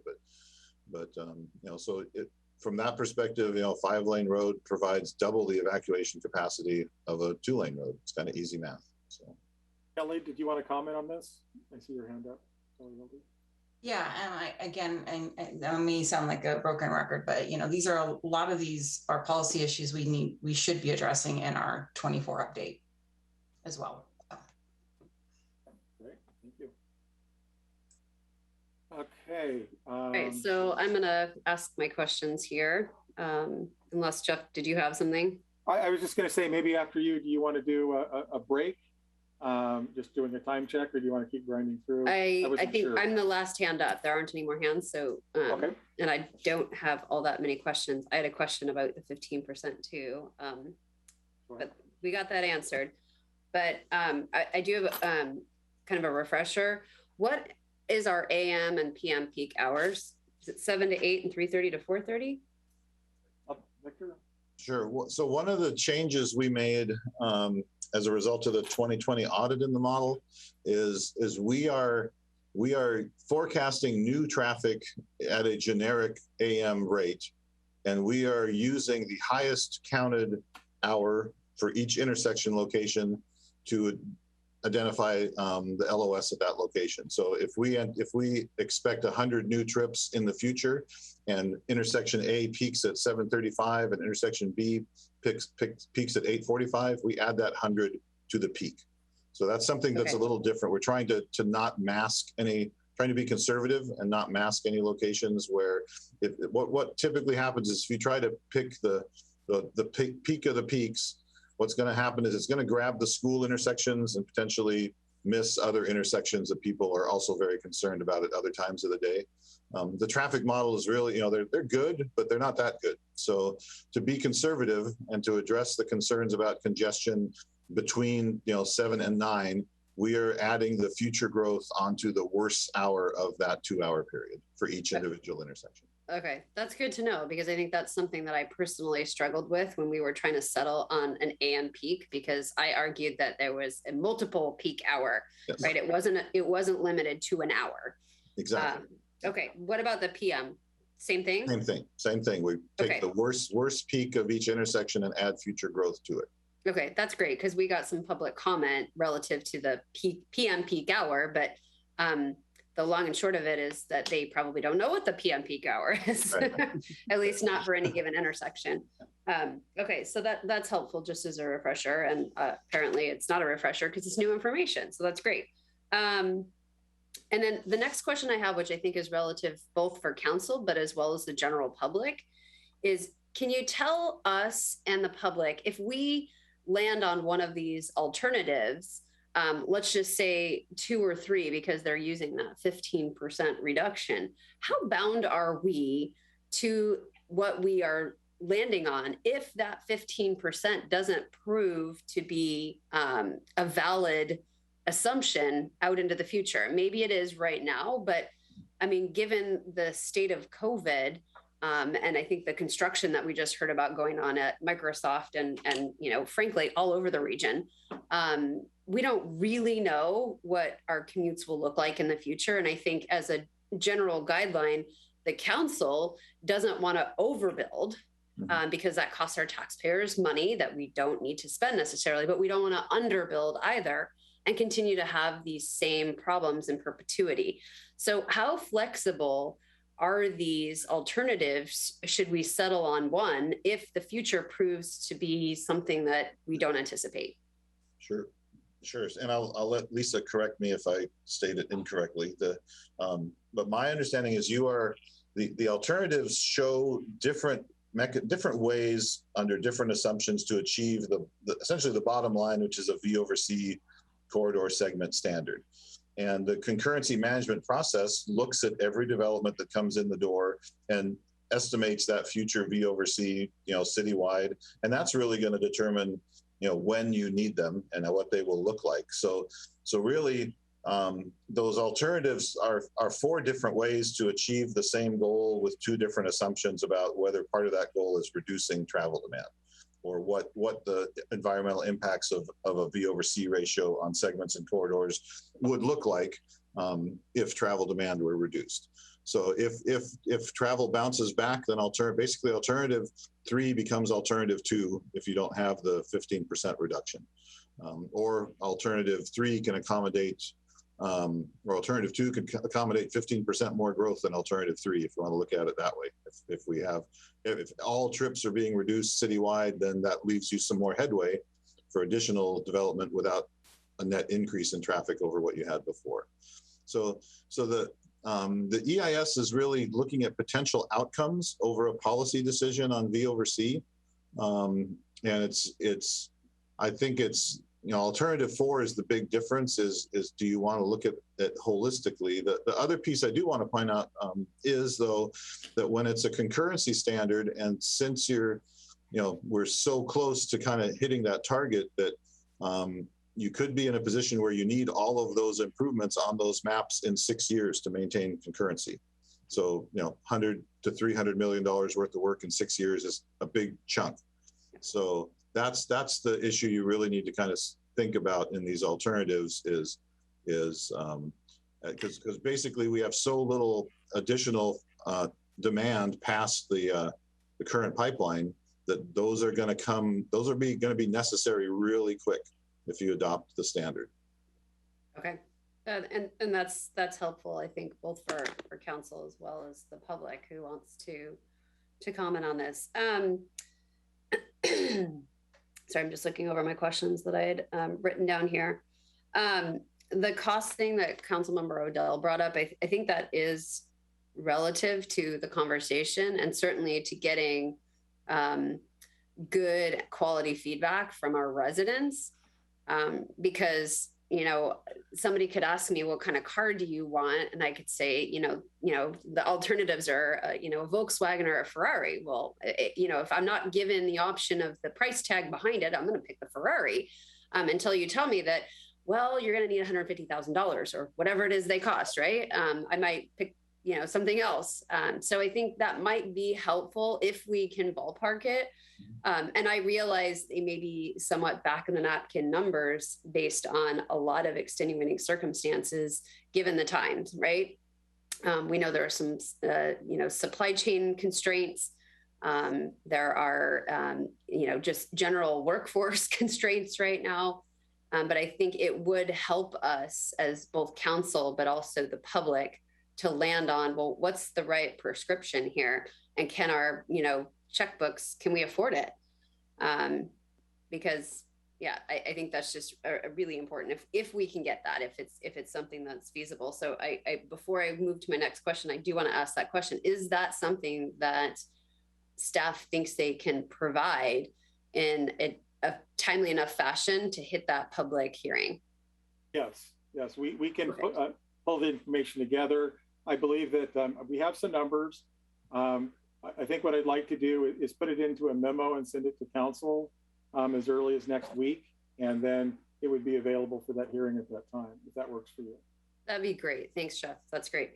The transit that Councilmember Stewart brought up, and that she's talked to legislators and we can just go get our own shuttle.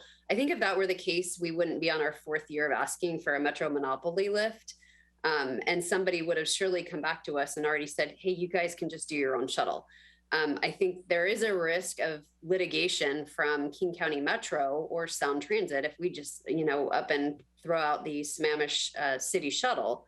So I think I'm not comfortable with probably, I'm comfortable with definitively. And until we get that read, I'm not comfortable with making assumptions about transit. Because right now, as it stands, those are agencies we simply don't have control over.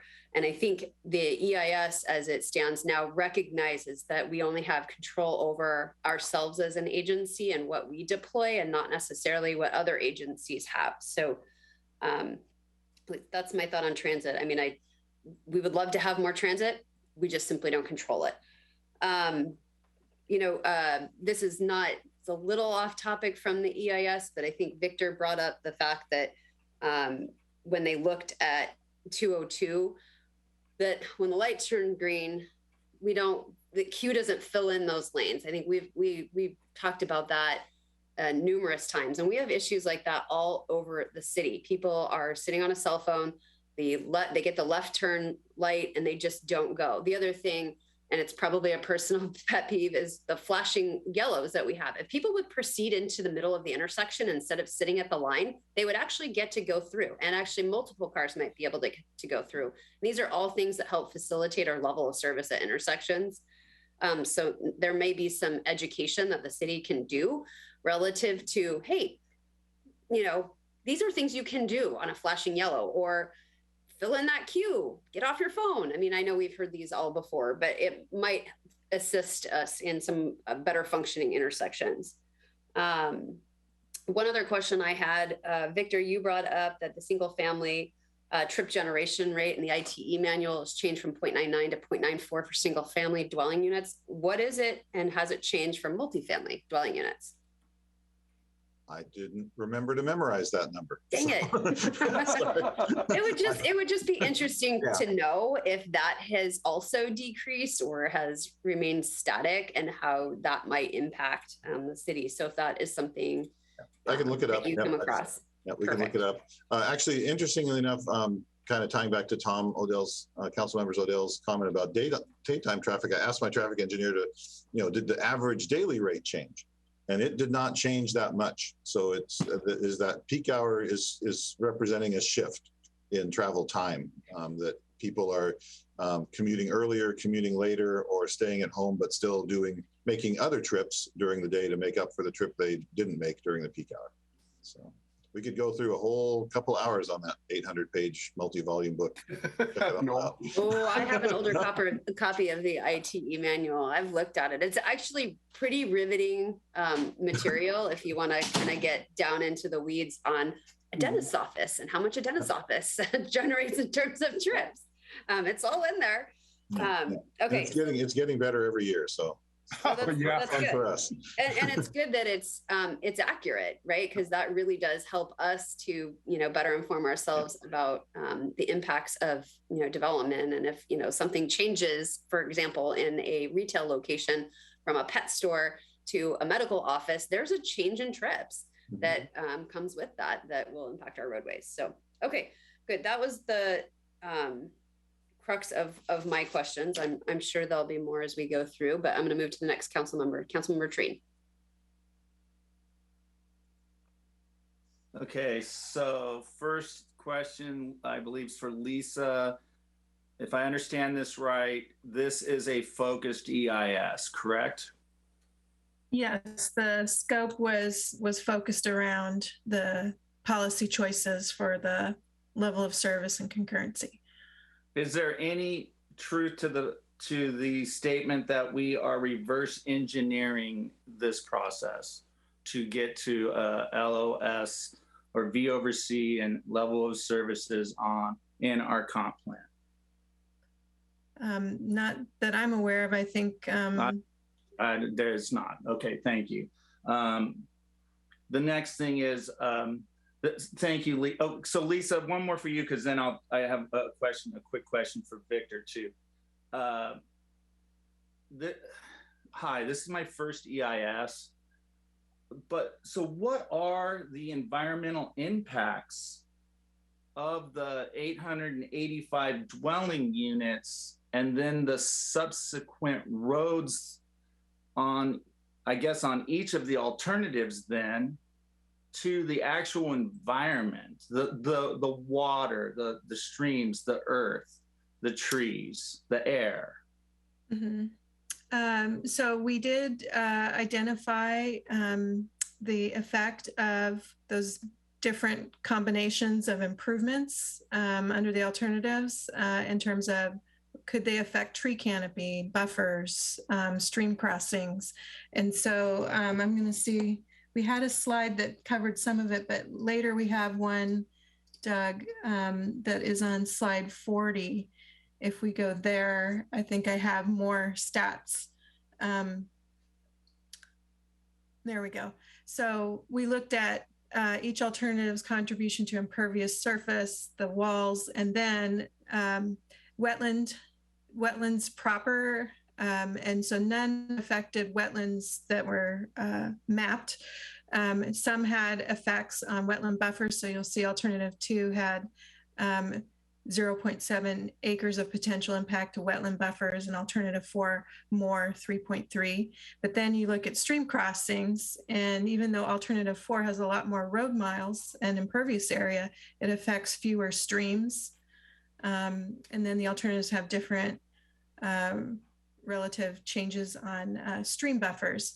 So this is on the fish and wildlife and water resources impacts. And then we also had geologists look at the potential effect on erosion and other geologic hazards. So any information on fragmentation and the impacts on the wildlife? There was some discussion of wildlife corridors in the plants and animals section. That didn't fit necessarily into this table, but yes, it was covered. Is that, maybe that was in the back, because I think I read it. Is that in the other background information that was provided? It's chapter 3 of the EIS. The first few sections cover the natural environment. And plants and animals, I think, is where. So is there, okay. I'll because my question then is on cost association, right? Mm-hmm. To protect, what is the cost to protect it? So thank you. That leads me to my question to Victor. Is it? Let's see if I can state this in a positive way. Is it necessary? Is it always necessary to add lanes to make a roadway more efficient? At some point, yes. I mean, okay. And again, there are a lot of things that you can look at in terms of what your definition of efficient is. But the biggest way to reduce congestion or add capacity to a roadway is to add lanes to it. And that's really kind of what the V over C policy was intended to do. It's the calculator is highly sensitive to adding through lanes, so it doesn't mean, and that's the one we analyzed. So correct. Okay, that's fair enough. But if the cost, if the cost to the environment and the cost to actually build those lanes is a lot, like millions, hundreds of millions of dollars, and a city then council decided not to build the extra lanes, but wanted to increase the efficiency or make the roadways so that they still meet a level of standard that's not F, is that still doable? There is a point at which you have to add capacity to accommodate demand. I mean, that's why there are so many, you don't see very many empty 5-lane roads. Also goes to the point that build it and they will come, but it's pretty rare you see empty roadways. So, and you can make some improvement in that capacity. But at some point, two things happen. Either people are, they sit and wait it out and they're frustrated, or I think what we're seeing in the IT trip generation manual is they change behavior. Is you can make your road more, if 30% of the residents of Sammamish worked from home, then we'd even have a more dramatic effect. I moved my office from Redmond to Woodinville 2 years ago, and my Woodinville commute still is the same time it used to be to Redmond. It's twice as far exactly. So traffic definitely has changed. But there is a point at which we add capacity. Now for intersections, it's easier. We can add roundabouts, we can add turn lanes, we can signalize intersections and improve their operations quite a bit. But once we hit this the magic number of about 1,700 cars per hour in demand, you really are looking at another lane. Well, and what is the impact of reducing the speed? So if I took a 45-mile-an-hour roadway and I turned it to 35, don't I add capacity that way? Yes. Yeah. Okay. Because you get the vehicle density increases. You put the cars closer together so you can get more cars on that road per hour. And that's where my science project of 1 + 1 actually does equal 1, because I could take a cup of water and my glass is the roadway, the water is the cars, but I have 2 kinds of cars and I add pure alcohol to it, and now I still have 1 glass of water. It's just all the alcohol got in between all the water molecules, and therefore the capacity is now the alcohol and the water. And it's because, in my example here would be that as I just reduce the speed so that the cars could fit inside. It also has a dramatic effect on cost too. As a 10-mile-an-hour difference in design speed has a significant cost on the design of a road, or the construction cost of a roadway. The vertical and horizontal curves have to be bigger. So that's out there as well. So that increased the cost to me, to who's the cost to? Well, the construction cost changes a lot. Again, if you reduce your design speed or your desired operating speed, you will also save some money. So you will get some more cars in a less expensive road. Okay, thank you. That's great to know. Jeff, last question, and then I'm out. If we pass any of these alternatives, then the city is, if I understood what was being said, and I may have misheard, so just for clarification, if we pass an alternative, is what we're saying then is the city is going to be held to kind of accomplish the build of the alternatives and whatever cost that is, and would be responsible to do it in a 6-year period of time?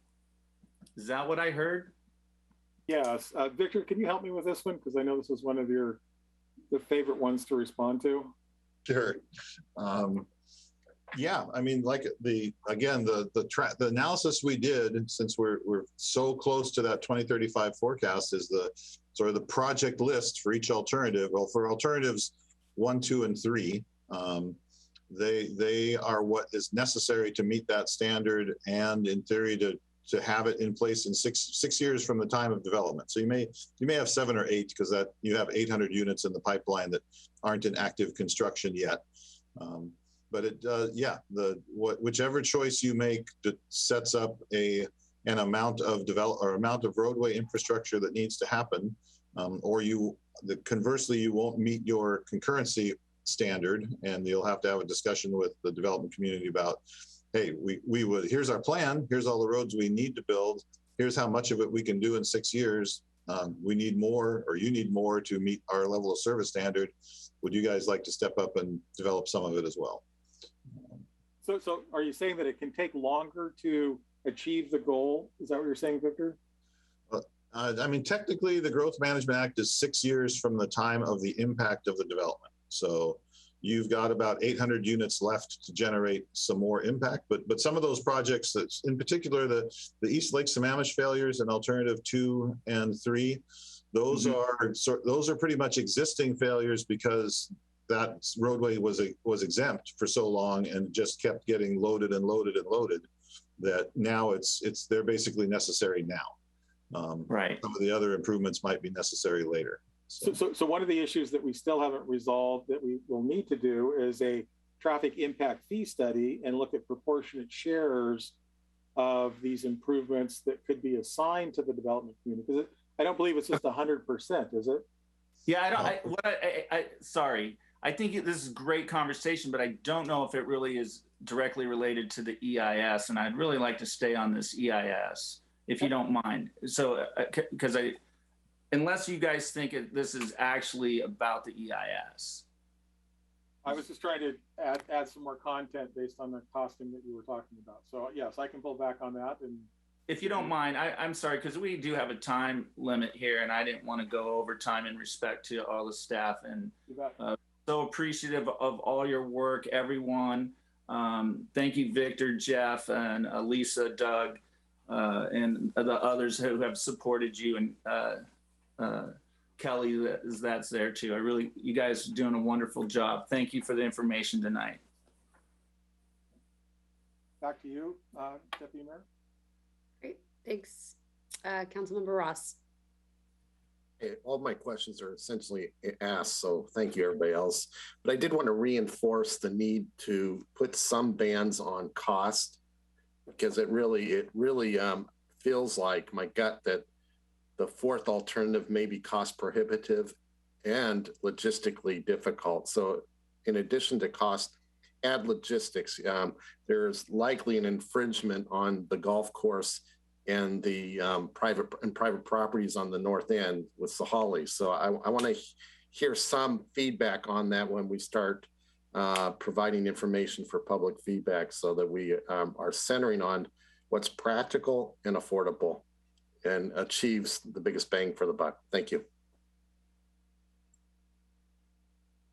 Councilmember Gamblin. Yeah, thanks, Deputy Mayor.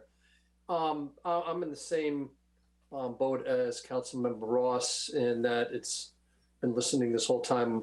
Basically, all my questions have been answered. Thank you to the staff, and thanks for reminding us that we are at a fairly focused situation with the EIS. This is not supposed to be something that we're creating an entirely new comp plan and a broad-ranging, wide-ranging discussion on every issue having to do with housing in the city. This is simply to address a very specific issue that we oversee from the Growth Management Hearings Board. So thanks for keeping us on track on that. Thanks. I'm done, Deputy Mayor. Okay, so. Hey, Deputy Mayor, just real quick, we do have one more section to present and then Q&A after that. So I just want to make sure that you're aware of that. Okay. So we have 2 more hands up that were up previously, unless Councilmember Treen's hand is up again, or up still, I'm not sure. Okay, no, he took his down. Okay, so Councilmember Stewart, if you can make your comments concise here so we can move on to the next section, that would be great. Thanks. Yep. Really quickly, who made the decision that this EIS be as focused as it is?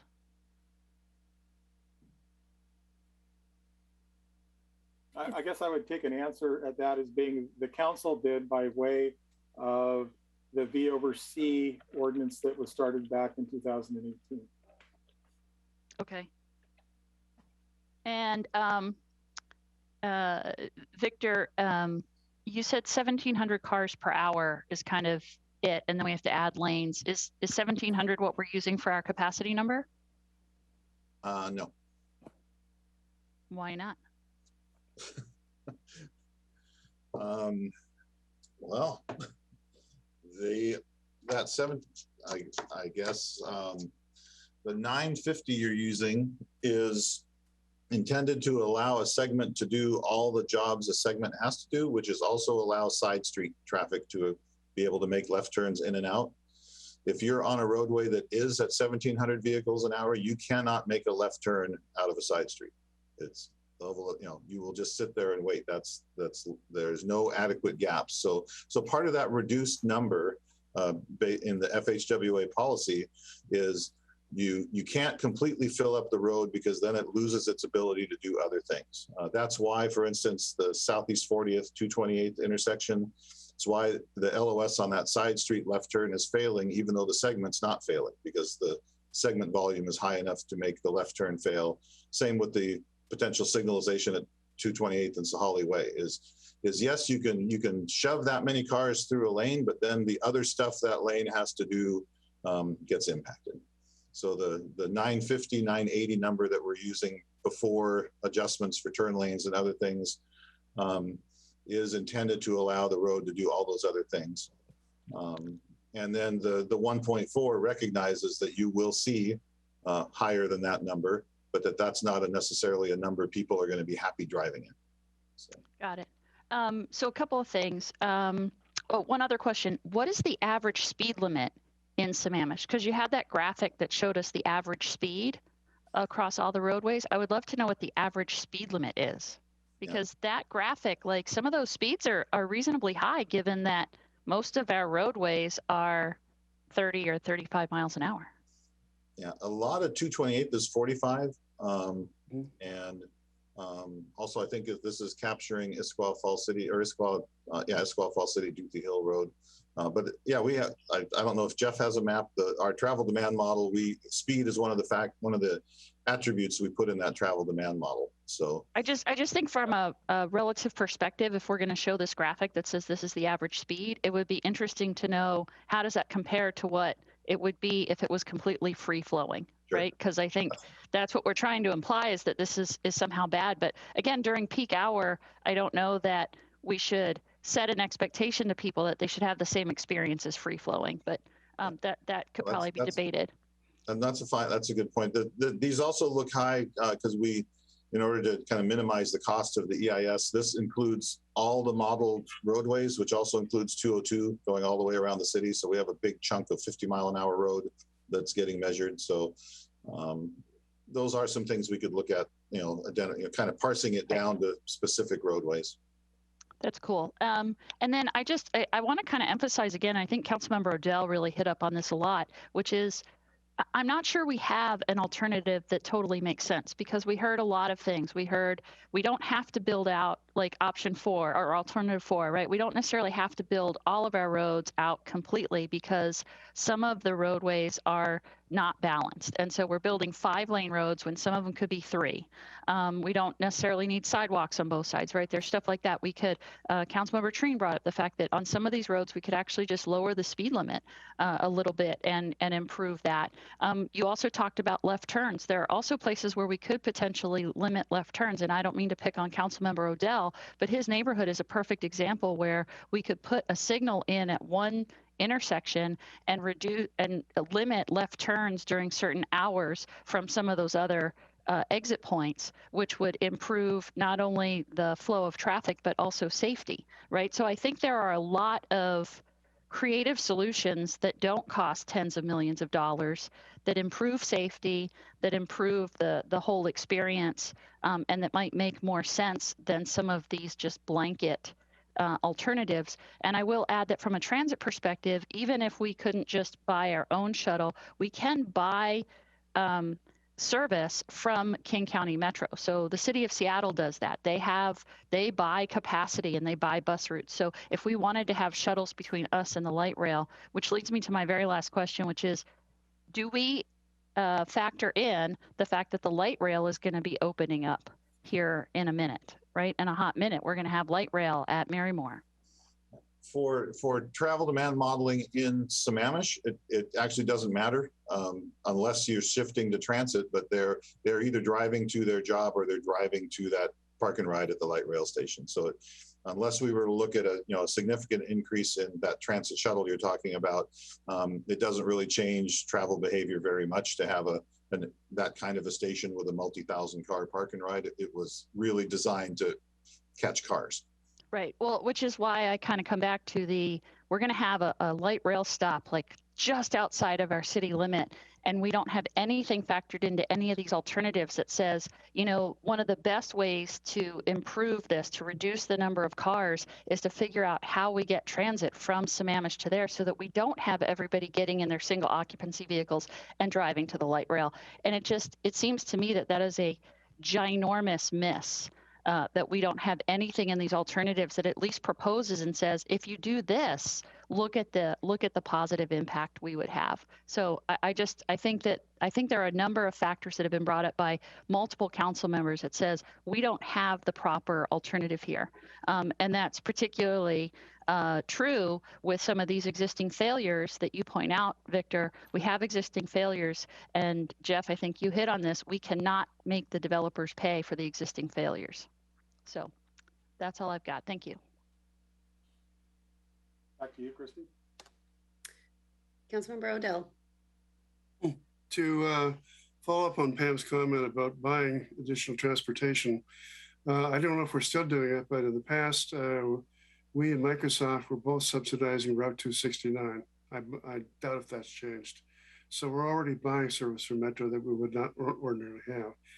Metro is always happy to provide additional buses if you're willing to pay the whole cost. And that has to be an option that we could look at, particularly if we can't get legislation passed to allow the use of the park and rides and the bus stops by a private service. That's why Microsoft has the pickup point at Central Washington.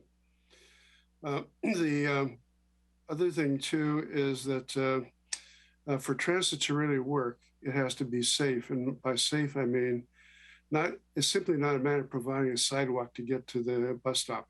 It's how you get across 228th of Sahalia Way at rush hour. It's worth your life. Because I got to tell you, 45 is not the limit, not the speed that's crossing my intersection out here. It's like 55. I can do timing studies and get there as to what they're doing. But to the back to the point about how we improve capacity, there are things we can do.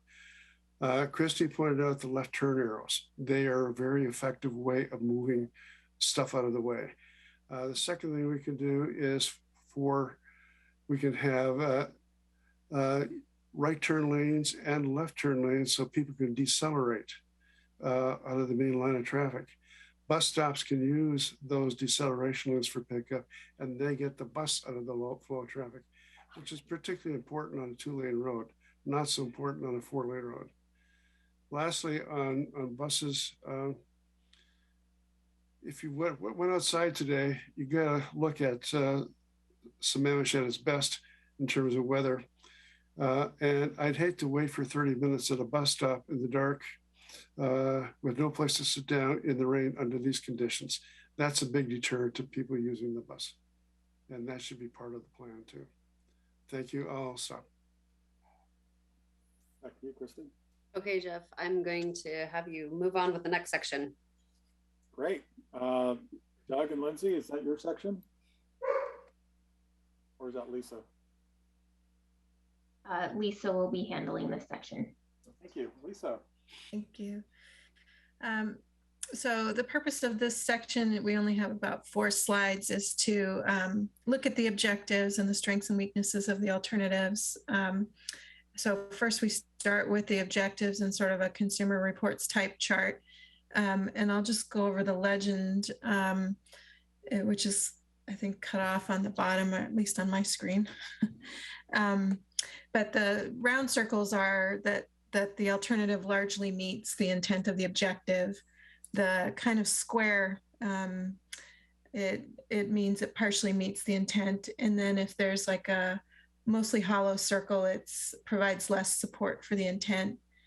The pluses and minuses are, if an alternative particularly supports an objective, and a minus is it might need mitigation or care in how you do the alternative to support the objective.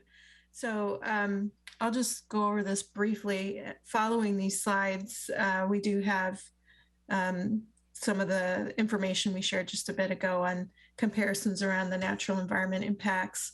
And then one of the other things we're going to share is we did have some comments that specifically identified particular improvement locations with some of the alternatives where they felt it was less compatible with land use or with other features. So those are the three things we'll do. So the objective chart, the first objective, to maintain consistency with all elements of the comprehensive plan goals and policies while supporting the vision. So in general, all the alternatives were found consistent with the overall city plans and policies, and we didn't find significant inconsistencies. In regards to acquisition, alternative one, fulfills current policies to minimize land use compatibility impacts. And acquisition for roads might affect the character, of development or existing development. So alternatives 2, 3, and 4 all have segment improvements, and there is a potential that depending on how the road is designed and alignments and things, like it may have some impacts. So mitigation is identified in the EIS around design, and Victor can speak to this more, but there's ways in which roads can be designed and to try to minimize that. And then in terms of housing policies, we talked about this a little bit before, all the alternatives meet your current housing policies and strategies, and alternatives 3 and 4 look at those current policies and promote the idea of adding incentives consistent with those policies. So that's why they have a little plus, as they particularly support that. The second objective was about managing transportation impacts associated with rapid growth. We've talked about this a bit with the various comparison charts, but in terms of managing transportation impacts, all would address the intersection level of service that's in place today.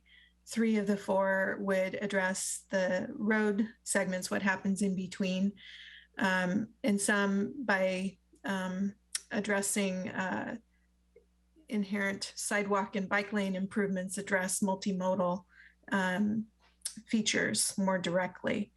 And we've talked a bit about greenhouse gas being reduced and delay being improved depending on the nature of the location and type of improvement.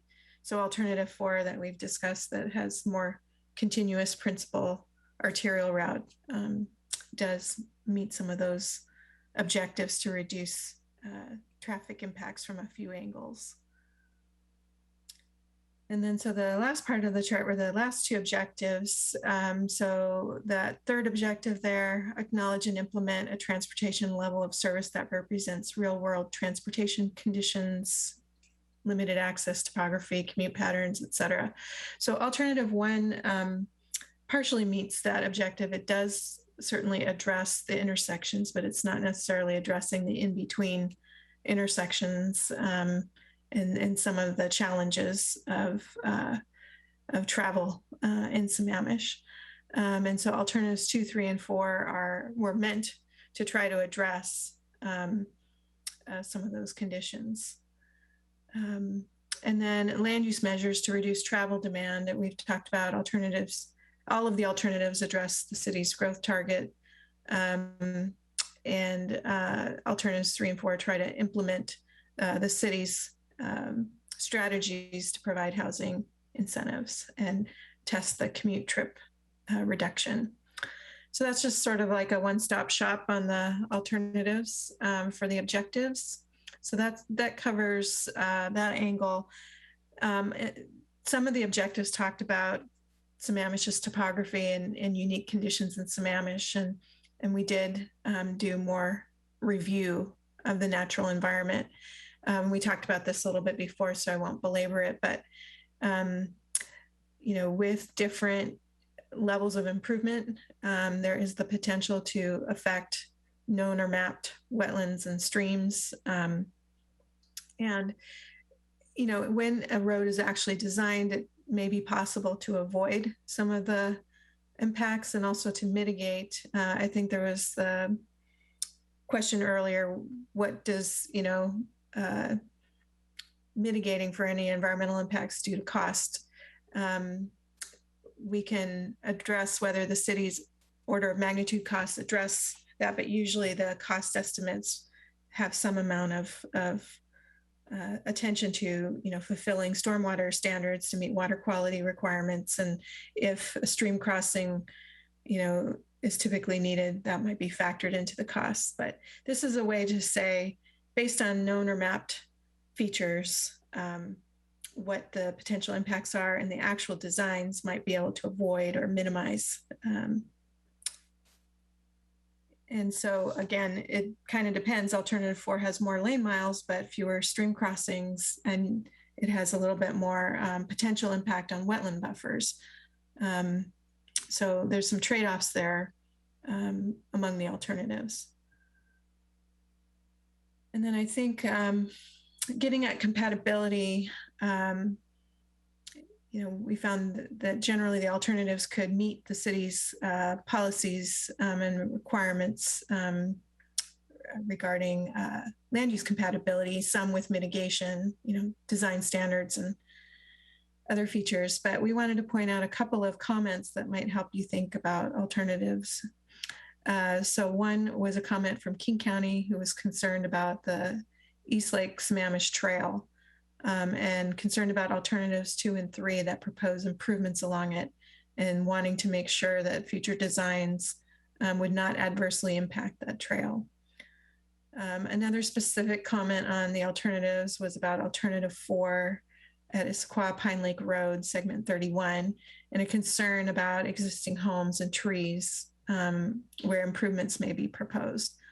So Victor can speak to this a little bit more, but this may be a case where the design of the improvement could potentially be address some of those concerns. So I don't know, Victor, if you want to mention anything there. Yeah. And for the East Lake Sammamish Parkway segments, we assumed in our description and assessment of the alternatives that all the improvements essentially would be located east of the King County rail right-of-way, the rail banked right-of-way, so that there wouldn't be impacts to the trail based on construction of those alternatives, but there are impacts to the adjacent residential properties when we do have to do that widening to the east. And then segment 31 on Issaquah Pine Lake Road, that is an area where it looks like the ultimate right-of-way for a 5-lane section did not appear to be preserved when development occurred in the past. It also may be one, it looks like it's one of those areas with limited turning traffic. So, to Councilmember Odell's comments is, do we need the median left turn lane? Can we move the improvements back from the adjacent homes or trees by either restricting left turns or relocating them to adjacent intersections? It's not uncommon to have either roundabouts with U-turns or traffic signals with U-turn accommodations. It's called the big node, small link methodology of transportation improvements. So those are 2. And again, alternative 4 was a blanket application of the city's design standard for a principal arterial, so that we did understand the maximum sort of environmental footprint and impact. But as design occurred, if we were to move forward with that, each segment would very likely be refined and designed to minimize impacts. That's why you saw so many walls on alternative 4, because we assumed, because of the topography where you either have cut or fill slopes on either side of the existing road, the right-of-way is there, but you need a wall almost everywhere so that you don't have fill slopes and cut slopes impacting private property. So the high number of walls is almost more of a mitigation than an impact in that case, is that the walls are minimizing impacts to private property adjacent to the road right away. Those were the content slides we had, and this section was again just sort of comparison across, the proposal objectives, the natural environment, and land use compatibility. I've got some hands up, so I will start with Councilmember Odell. Thanks, Deputy Mayor. Victor, I completely agree with what you said just now about option 4 being probably on the high side in terms of the environmental impact. The one thing I wanted to mention is down on the Parkway. One elephant in the room might be the North Sewer Intercept Line project that's being fought over between King County and Sammamish Plateau Water right now. So somehow that has to enter into the discussion, because I'd hate to build a road down there only to have King County tear it up 10 years later to expand the sewer system. Thank you. Stewart? Yeah, thank you so much. I think this was really helpful. A few last questions. How many housing units do we have in Sammamish today? Kelly or Lindsay, do you know that off the top of your head? I can look up OFM real quick. I do not know that number off the top of my head. I'd have to look into I think I can jump in on that one. In the EIS, we do talk about, I believe the number is 22,500 existing dwelling units. Okay. I might be off a little bit, but it's about that. I think that's the number I remember. So 885 more housing units is less than 4% addition, just to give people context. Is adding the trip to all of the intersections at their particular or individual worst time, meaning that we're adding one trip, we could be adding that trip in 2 different or 3 different hours. Is that industry standard? Victor? Yeah, it's how we do it to accompany that. I'm not aware of an industry standard of looking at things that way.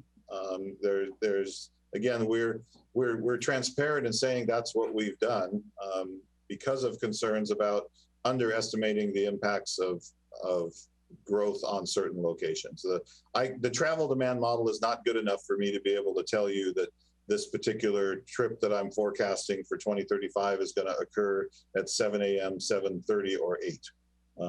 I can give you that hour window, but I can't give you the actual time. So in terms of wanting to understand future mitigations, we looked at it both ways. It doesn't trigger new failures. We aren't eliminating failures or triggering new ones because of the way we're doing it, but we are trying to identify sort of the most conservative impact on each of those intersections for each forecast. Okay, thanks. I appreciate that explanation. So just kind of in summary, I think here's what I heard, and tell me if I'm wrong. In some cases, we likely need to add some lanes for emergency management today from an evacuation standpoint. That may already be the case, especially because I just can't imagine that adding 4% more housing units is going to be the thing that tips us over from an evacuation standpoint. So it sounds like that's something we should have emergency management look at and say, do we already need some of these lanes, whether we have more growth or not? Sure. The biggest impact, I heard you guys say this, that the biggest impact to traffic or how much traffic is going to be generated is the land use, right? Multifamily and smaller single family homes produce less trips, they produce less students, and they make transit more viable. I'd agree with that statement. Okay. That none of the alternatives looked at how we can take advantage of transit to move people to light rail. They didn't look at the more specific solutions that Councilmember Odell talked about, where instead of 5 lanes, we may only need 3 or 4 in most areas. And Victor, I love your ideas. I love the idea of roundabouts where you do the U-turns so people can't make left turns and you force them to go to a roundabout and do a U-turn. I think those are great, but we didn't look at any of that in the alternatives, right? Correct. We wanted to be, yeah, it's conservative. So again, we're identifying that maximum range of impacts so that once you do those things, we can say we are mitigating our impacts by getting, applying those creative design features. Okay, and then we didn't look at, and again, I'm not being critical, I'm just trying to summarize. We didn't look at speed limit reductions. We didn't look at the idea, like we just talked about, adding a few key intersections or roundabouts and limiting left turns during peak hours. And we didn't look at any school mitigations like later start times or, other alternatives to getting people to alternatives to driving your students to school. So it feels like there are some options within these alternatives that would be more practical, more viable, certainly better for the environment, and most likely better for our pocketbooks. Yeah, the one place we did look at speed is for alternative 4. There, we did make a statement that part of alternative 4 is managing speed on East Lake Sammamish Parkway, mainly because there's a lot of speeding that goes on. People, I go 37 and I get honked at and passed in the double yellow all the time. But anyway, we did throttle the speed back down to demonstrate that the traffic could use 228. So that we did look at it once, but we didn't globally kind of try to assess the impacts or the increased capacity of speed reductions. So that's two comments now that I've heard. First from Councilmember Odell, now from you, Victor, that we've got a speeding problem in Sammamish. And so I'm just curious how we can have such a bad traffic problem if we have such a bad speeding problem. Yeah, it's time of day when you can have, you have congestion where people, congested periods where people have given up and they're texting and reading emails.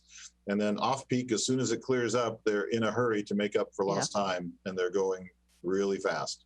And I would expect too the traffic that Councilmember Odell's seeing like midday, for the increase of people working from home, I think you do have people running errands and going out for lunch. So, but in a way that's good, right? Because then we're using our roadways more evenly throughout the day instead of having these peak times, which is probably better. Lisa, I see your hand is up. Or you responded? Yeah, I wanted to comment a little bit on the range of alternatives, building off Victor's statement. In a programmatic EIS where we're testing policy choices, SEPA doesn't ask us to look at infinite numbers of alternatives, but rather bookend and look at a range. And so, the difference that Victor described between fulfilling the city design standards on the one end and focusing on intersections, or spot problems on the other is meant to kind of give that range. There's some things that we've talked about, I believe, in the EIS, Victor, in terms of this, assumptions of city design standards. The city has the opportunity to, adjust its design standards where appropriate to address, avoidance of environmental impacts. So design standards or speeds or things like that are in the city's control, could relate to or be in the range of these alternatives. Yeah, they could be mitigation strategies for any of the alternatives. Right, that could be formalized in the FEIS. Right. Okay, thank you. Councilmember Odell. Thanks. The Sahali Way plan that was originally put together 5 years or so ago did call for a speed reduction down to 35 from 45. And one of the main drivers of that was cost reduction. As Victor pointed out, or Jeff pointed out, I can't remember who did it, that does reduce the construction costs considerably because you change the way the road is designed. So that is something that maybe should be looked at. It also gives people who are trying to get out of a left turn into make a left turn onto a busy street a little more time to actually do it. In reality, it'll probably be more like a 40-mile-an-hour thing they're dealing with, but that's better than the 50 to 55 that I have right now, because that's the speed they're moving at out in front of my particular entrance. As far as friction goes to the left turn issues with the synchronization of the lights, if that can be tweaked and improved, that does make a big difference, particularly if you have your vehicle matched to the speed limit and to the light sequence. It's possible to go the entire length of 228 without having to stop if it's working right and you're driving correctly. So that's my party comment for tonight. Thank you. That's all of our comments for the moment. Lisa, was there anything else, or Victor? Not for me. Okay, so one piece, there's next steps that we need to do. One piece I'll add to the next steps beyond what Doug or Lindsay wants to talk about. We will put together a memo regarding relative costs between the alternatives. We plan to get that out next week. We have some rough numbers. I thought it prudent to hear all the conversation. I want to also define the background and the source in a memo. We can post it to the website as well. That way there's a concrete document rather than just 3 or 4 numbers up. So that'll come back to you next week, and we'll discuss our assumptions that go into that. There was 1 or 2 questions that Pam had on how did we come up with the aims? I think that was the terminology, and I'll do some research on that one. Lindsay or Doug, did you have anything else with next steps? Yeah, thanks for summarizing that, Jeff. That was part of the next steps, is that now that we've had the opportunity to have this conversation with council, we can come back, follow up with information, and continue this conversation. So what's in front of you, again, should look familiar to kind of how we started this presentation, which means we'll be continuing the conversation at the second of the 3 series meetings that we have planned through the rest of this year, which will be November 17th. Again, it's another special meeting. This one will include that formal public hearing, where we're encouraging the public to come and provide comments that they have. I do want to state on the record for tonight, so anyone that's watching it now or watches the recording, we will have this linked on the Connect Sammamish page, the recording of tonight's meeting, so that it's easily accessible. We also have the previous, at least previous 2 meetings with council linked already on Connect Sammamish with the timestamp available of where the Bluma EIS project was discussed, where that starts, so folks don't have to find that themselves if that's their desire to watch that meeting is for this subject. So we have that already linked on the Connect Sammamish page. So again, thank you for this evening. We'll come back to you on November 17th, and as Director Elix stated, we will be following up next week with that more detailed memo and getting back to you on some of the questions you had this evening. Big shout out to Lindsay and Doug for all the work putting this together, as well as Lisa and Victor. We really appreciate all the effort. Thank you. Yes, thank you for staff for being present tonight. I know this was an extra meeting for everyone, and we are actually have the potential to adjourn this meeting early, if you can believe it or not. Are there any last questions for council or any last things from staff? No? All right, then we are adjourned. Thank you. Thank you. Everybody. Good evening, Bye-bye. everyone.